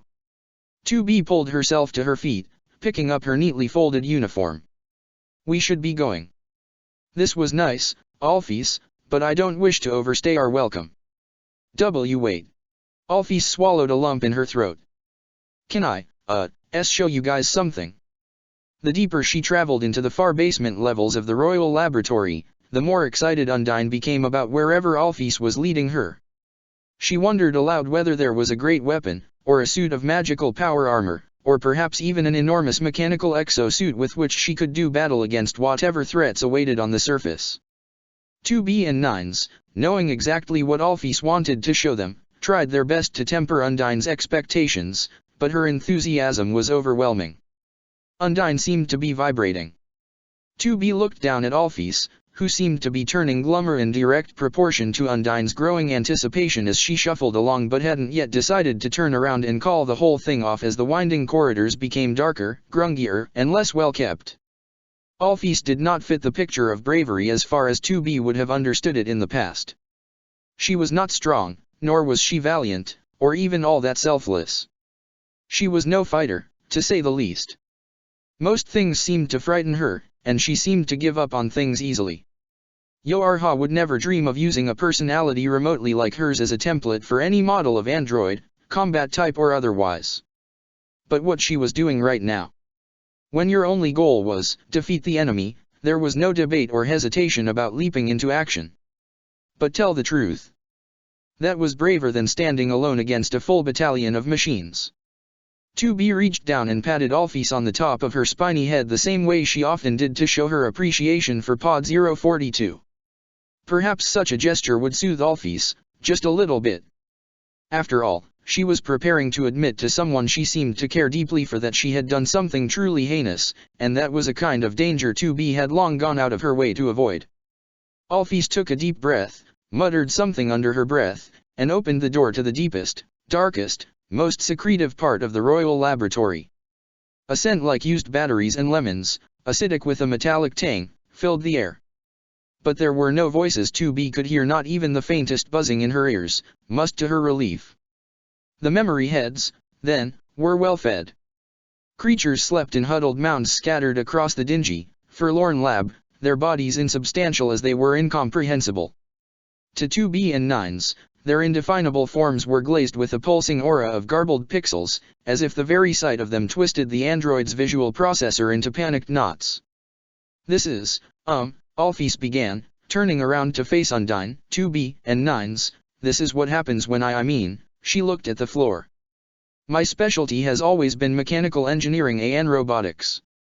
But King Ascari he hired me because he thought I knew how to create an artificial soul. Something he could use if nobody else ever fell down here from the surface. Is that what these are? Undyne asked, squinting at one of the shifting abominations. Her eye was watering as she tried to parse what she was seeing, and 2B wondered what the memory heads must look like to her, an organic being through and through. Artificial souls. Alphys shook her head.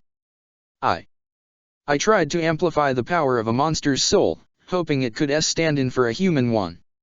I guess I succeeded, kind of. The test subjects were all donated by their surviving families. I did manage to bring them back to life, at least for a little while, and not my intent, but anyway, then they turned into these amalgamates. These were corpses, Alphys. Undyne stepped closer to one of the sleeping amalgamates and knelt beside it as its knot chest gently rose and fell. You experimented on corpses. Alphys nodded. I was supposed to give their dust back to their families when I was done, but they aren't made of dust anymore. They aren't monsters anymore. They're just jumbled sea collections of memories pieced together with magic. That's why I call these ones memory heads. Memory heads, Undyne repeated. She held out a hand over one of the amalgamates, and the creature raised its knot head in return, sniffing Undyne's palm sleepily with its knot nose. 2B felt a prick cling deep within her inner ears and in the back of her head as the creature's psychic resonance began to press against her own mind. The faint strains of a soft, thin voice singing drifted through the air, and Undyne hummed a tune in response. Pacified, the memory head went back to sleep and the air cleared. Every day I've been scared what would happen if people learned the truth on their own. That it would destroy them, no, that it would hurt everyone. Alphys sniffled. I couldn't tell their families. I couldn't even bear to think of the pain I'd see on their faces, knowing it would be all my fault. I wish I'd been strong. I wish I'd been brave like you guys are. I just wanted to bury the truth forever and hope that no one found it, but, Alphys fished in her pocket for a crumpled up piece of paper. Someone already knows. They wrote this letter to tell me, and it's been hanging over my head like a giant sword. And because of that, and thanks to you, 9s. I decided that you guys deserved to hear the truth from me. Because, Alphys looked plaintively at each of the three in turn. I hope we can still be friends. After all the horrible things I've done. I just wanted to do my best, she said, her voice cracking as tears started to well up in her eyes, for the kingdom. When did you get that letter? 9s asked. Alphys blinked, her train of thought derailed. She hiccuped. I found it on my desk when I woke up this morning. But none of you guys left it, right? She let out a nervous bark of a laugh. I mean. 2B snatched the letter from Alphys' hand. I know what you did, it read in a clumsy, childish scrawl. There was a telltale, familiar scent to the paper. She raised it to her nose. It smelled the way Ascary's favorite blend of tea tasted, just as his castle adorned with so many of the same flowers the tea was steeped from smelled. The faintly sweet, slightly bitter aroma was unmistakable. The same odor, faint but not undetectable, had lingered around Chara's lonely grave. Golden flowers. And that meant this letter could have been written by only two people, neither of whom 2B had seen hide nor hair of since the first day of the reset timeline, and both of whom were bad news. A high-pitched cackle echoed through the lab as the door Alphys had led Undyne, 2B, and Nines through slammed shut, sealing the bulkhead behind them, and as the loud clang echoed throughout the dead silence of the forgotten laboratory, every amalgamate woke up hungry. Their combined psychic screams tore through the air, and 2B felt her own scream join it. "Ready to face your sins at long last?" Flowey asked, his voice echoing through the laboratory. "Are you, Alphys-chan?" Undyne knew pain. She'd gotten pretty trashed over the course of her career, and, of course, long before that as well. Broken bones, torn muscles and ligaments, sprained wrists and ankles, fractures, bruises, whacks to the head, and of course, broken hearts. But she'd never thought her brain could hurt as much as it did now. There was a pulse throbbing at the back of her head, inside her skull, sending pressure waves all the way to her sinuses. It was like having a cold, a migraine, and a concussion all at once. But at least she and Alphys were faring better than 2B and 9S, both of whom had fallen to their knees, hands clasped over their ears in a futile attempt to block out the voices pounding through their minds. "I've felt this before, then hold still, Lorem ipsum docet. I'm not afraid of you, it's so cold, come join the fun, stay here with me, not this time you've seen snowy, do you think I'm pretty? You'll be with us shortly, it's a real get together, just a moment, Lorem ipsum docet, Dolorum ipsum docet, Lorem." And music, a light tinkling of piano keys and a soft voice Undyne knew. Piano, a melody Undyne hadn't known to hum, but the shimmering, wavering creature Alphys called a memory head had called forth from her like a magnet drawing iron filings.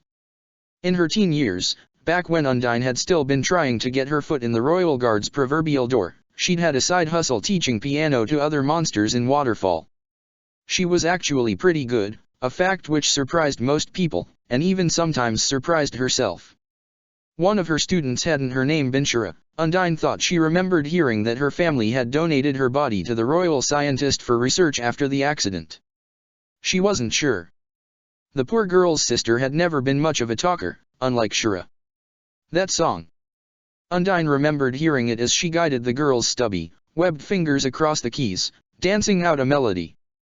But God, it hurt hearing it now over those cacophonies of voices, some soft, some loud, some cruel or spiteful, some plaintive, some forlorn, waves and waves of competing emotions, shattered personalities reduced to agonizing patterns of looped phrases bleeding into each other.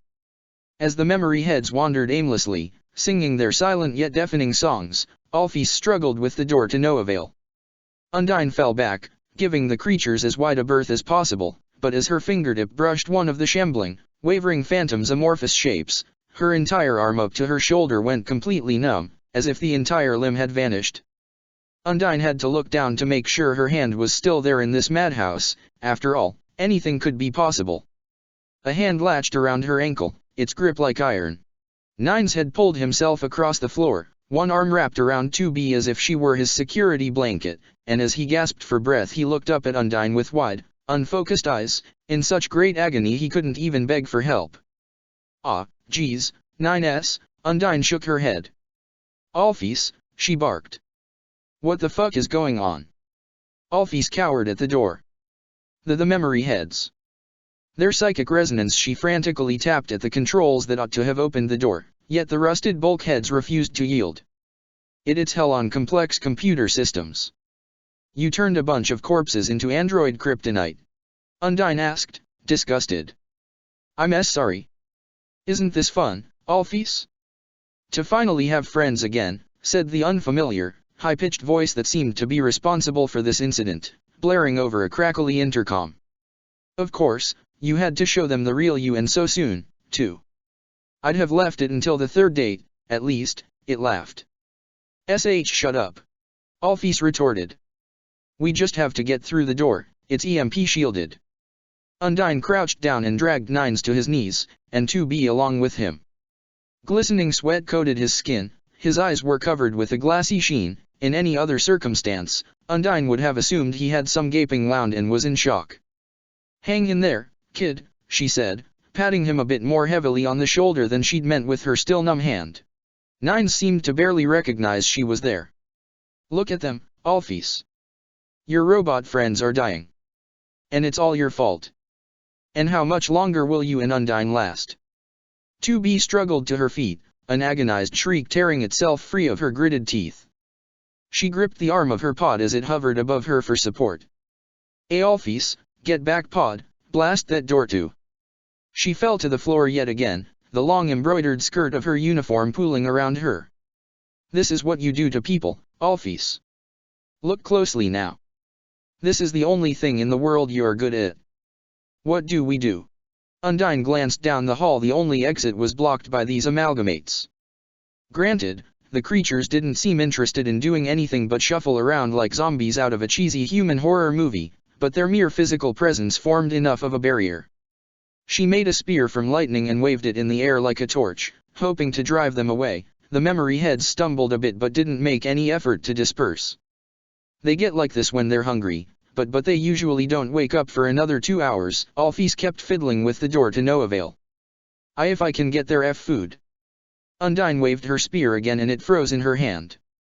She tugged on it a few times, but it remained hanging in the air, as if 2B had grabbed onto the shaft, letting aquamarine sparks arc from the spear over her arm. The SP pair, over P powers these things," she wheezed. "Clears the mind." Understanding, Undyne grabbed 9's wrist, pried open his fingers, and curled them around the spear shaft. Nines blinked, gasped, shook his head, and let out a sigh of relief. "That should give us a few minutes." "Alphys," Undyne asked, "what's wrong with the door?" Trying to open it, Alphys gritted her teeth as she keyed her password into the number pad at the side. "But every time I unlock it, whoever's on the other side locks it again. Isn't that the story of your life, Alphys? Every time you try to open up, you lock yourself back up again? And knowing you, it's not hard to see why." 2B turned to her pod. 042, can you blast the door open? Analysis, the BBBBB bulkhead door is 2th thick for normal munitions to PP penetrate. Pod 042 wrung its claws, its movements halting and jerky. "Hey, 042, how come you're not a mess like 2B and 9's? Undyne asked. Statement, Tactical SSSS support pod AI differs enough from NDDDD droid NNN neural architecture to lessen the impact of memory head INFFFFection. Undyne pressed her hand to her throbbing forehead. "Alphys, forget about the door. That's not gonna work." Alphys nodded, slumping against the bulkhead and gazing forlornly at the ceiling. I am so sorry, you guys. It's so hard to think straight and hear WH when they get like this. If I could just focus for 1 second, Nines groaned, tightening his grip on Undyne's spear and wincing. "Not enough voltage for you?" Undyne asked. Pod 153 chimed in. ST statement, voltage beginning to exceed accept TTT table levels. "Just about too much," Nines sputtered. Talk about being stuck between a rock and a hard place. He gritted his teeth, clenched his fist around the spear, and finally gasped and pulled his hand away. His palm was pinkish red like medium-rare steak and pockmarked with rising yellow-white blisters. "Damn it," he cried out, succumbing once again to the memory head's psychic pressure and clutching his forehead for relief. "Nines." 2B gasped, reaching for his other hand. Undyne could see smoke curling around her palm where it met the spear. "If only," Undyne mused, "one of us could fit through the ventilation shafts." She paused, her eyes widening. The ventilation shafts." She gestured to the barred vent in the wall, flush against the grimy ceiling. "You guys' pods could fly through and take out whatever's keeping the door locked." 2B nodded. "Pod 042, fire on the ventilation SH shaft and follow it to the other room." All of her words came out pained as if speaking was a greater effort than she could afford to give. "Take out whoever's been laughing at us." The pod nodded. Affirmative. With a quick burst of machine gun fire, it tore through the bars protecting the vent and easily sailed through, leaving its counterpart behind. 2B finally forced 9S's other hand onto the spear, while his burned hand dangled limply at his side. He swallowed a scream, gritting his teeth. Just like taking medicine, he whimpered. The four of them waited with bated breath. "It's okay," Alphys warbled. "I'll run and get their food as soon as that door opens up, and then they'll calm down." 2B's eyes rolled up, her eyelids fluttering, and as her hand slipped off the spear shaft she fell, the back of her head smacking against the hard concrete floor. Her open palm was charred black as coal. Overcome with worry, Nines threw the spear aside to tend to her. "9S, you idiot!" Undyne snapped, conjuring another electric spear. "Quick, take!" 2B screamed and began to laugh hysterically, arching her back as her head lolled back and forth against the floor, her eyes squeezed shut as tears, whether from pain, sadness, or manic mirth Undyne couldn't tell, streamed down her cheeks. Nines struggled to retain his composure as well as he fought to hold his sister down and keep her from injuring herself in her throes. "Dollarum ipsum docet," he muttered, his voice cracking as he fought to keep the laughter from bubbling up from his chest. "Dollarum ipsum docet, dollarum ipsum docet, dollarum ipsum docet, dollarum ipsum docet." "Kman!" Undyne shouted, voicing her frustration. "Pod 042, what's taking so long?" "Transmission RRR received CEV'd from Pod 042, Pod 153 announced. Statement: the locking mechanism has been jammed by what appears to be plant matter." Undyne glanced at the two androids as they rolled on the floor laughing like hyenas. "Damn it, those pods aren't getting any more orders from them, from the looks of it." "Kin 042 clear it up." Statement: unlock KKKKly without further damaging the locking mechanism itself. The work is too delicate for TTT tactical support PPP pod manipulators to address. Well, what now, then? Statement: preparing logic virus VV vaccines for Unit 2B and Unit 9S. Got any of those for us? Undyne asked bitterly, wishing she had anything to soothe the jackhammer pounding in her skull. The entire world seemed to be pulsing in time with her migraine. Statement: LLL logic viruses are of no threat to organic life forms. Alphys scuttled over to the pod. "I'll take care of the vaccine." "Undyne, I've got an idea. That song you were humming earlier, that calmed the memory head down, didn't it?" Undyne nodded, glancing at the roughly dozen wavering, shimmering ghosts occupying the hall. "Sharen's sister was one of your test subjects, right?" Alphys gulped and nodded. "Uh-huh." Undyne shook her head and tried to focus. "All right.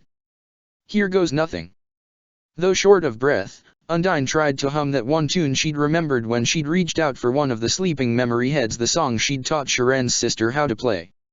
She tried closing her eyes, but all it did was leave her mind more attuned to the psychic whirlwind of dimmed wailing. Undyne remembered the rhythm of the left hand, the staggered and arpeggiated chords giving backbone to the song, the melody in the right hand, counter-melody played on the same hand with fingers splayed apart as far as they could go. She remembered the notes as though she'd last played them yesterday, even though she hadn't touched her keyboard in months, not even to play scales. At her side, Alphys fumbled with the 2 syringes Pod 153 had produced for her, struggling to administer the vaccines to 2B and 9s as the 2 androids gave into the psychic storm engulfing their minds. Their eyes glowed with piercing red light. Undyne wasn't sure what that meant, but she was positive it wasn't good. Undyne kept humming. A thin, reedy voice joined her own, singing the harmony that gave body to the melody. Another joined in, and another, providing body to the composition, giving it a scaffold for it to drape itself over. And one by one, the memory heads began to lie down, and the psychic storm grew weaker and weaker until it was not a whirlwind but a gale, not a gale but a breeze, not a breeze but still, calm air. And as her mind fell silent and her head stopped pounding, Undyne felt a heavy sigh of relief tear itself out of her lungs. She felt as though she'd aged 10 years at least. Undyne pulled herself across the floor, her legs like jelly, and helped Alphys pin down the 2 androids and emptied the contents of the syringes into their necks one by one. The pinpricks of red shining from their pupils gradually dimmed and vanished, and both 2B and 9s went silent and limp. Statement: Units 2B and 9s have returned to stable condition. Logic virus contamination at 0%. As the gloomy lab fell once again into a mausoleum-like silence, the only audible noises were the quiet and exhausted panting of the four who'd survived the death trap. Undyne glanced at Alphys, too relieved at being alive and seeing her alive to be mad at the doctor for what she'd done. This whole thing with the memory heads, with not telling anybody what had happened to the family members they'd offered up for research, with keeping the creatures resulting from those experiments trapped down here like caged beasts. Right now, none of that mattered, because for a while there, Undyne had been worried she'd never be able to hang out and watch cartoons and share nerdy crap with Alphys again. Alphys was shocked to find Undyne's strong arms wrapped around her, a fact plainly evident in how slowly and gingerly she returned the hug. "I'm so glad," Undyne gasped, "you got us out of this, Alphys." I am so sorry," Alphys stuttered. "I don't give a shit." Undyne grasped her tighter, letting Alphys sink into her muscular embrace. "We're alive. You did it." But Undyne had never realized how soft and squishy Alphys was, but she certainly was. And it was really nice. Undyne just wanted to keep on hugging her. Forget about all the screwed up stuff Alphys had done, at least for now. Right now, nearly mad with relief, Undyne was overcome with the sudden urge to. She pursed her lips and planted a kiss on the royal scientist's cheek. Alphys choked back a sob. "Undyne, I love you." Kinda figured. Alphys was not the least bit subtle about her crushes. Undyne knew for a fact that her crushes included, but were not limited to, herself and King Ascari. Honestly, Undyne couldn't see the appeal. Sure, Ascari was a kind and gentle soul, but his days of having a muscular physique were long behind him, and besides, Undyne didn't really get what anyone saw in men anyway. A long time ago, before Alphys had become a miserable little hermit, at least now Undyne knew why. Undyne had accidentally peeked at her computer once and found a couple paragraphs Alphys had written about the two of them cooking stir-fry together. Out of politeness, Undyne hadn't said anything, but she'd made sure to suggest stir-fry the next time they hung out. Alphys hadn't been able to stop her face from turning beet red. I don't deserve you," Alphys wailed. Undyne gave her a pat on the back. "Hey, calm down. We all make mistakes. Some of us just make really huge ones and get too scared to fix them, right?" Alphys nodded, burying her face in Undyne's shoulder in her shame. I'm afraid, Undyne. I'm so sorry. I've done nothing but hurt you guys. And I hurt all these people I experimented on, they must hate me." "They don't hate you," Nines gingerly pulled himself to his knees, trying to use his burned hands as little as possible to support himself. "These things, these memory heads, they're echoes of the dead. They can't hate you for what you've done. They're just restless. Restless. Echoes bouncing from one wall to the next in this tiny, enclosed space, never having a chance to disperse in the open air but instead growing in intensity the longer they remained imprisoned. I think," Undyne said, "they just need to see their families again, Alphys." 2B pulled Nines to her side as she picked herself up, wearily resting her head on his shoulder. To say she seemed tired was an understatement. And to think, she'd only woken up less than an hour ago. So. Do I, Has any of my hair turned white from all this? Undyne asked Alphys, suppressing a chuckle. Alphys laughed in spite of herself. Maybe a little, she said with a weary smile. Undyne panicked. Wait. No. That was a joke, she protested, grabbing a lock of her hair and tugging on it, holding it in front of her face to make sure it was still the same old red. All she could see was a muddy blur that might have been vaguely red. I'm not really going grey now, am I? Don't worry about it. Nines grinned wryly as Pod 153 tended to the burns on his hands. Silver hairs, all the rage on the surface. Isn't that right, 2B? 2B smiled. It makes you look very distinguished. Captain. Check the description for the links to the author.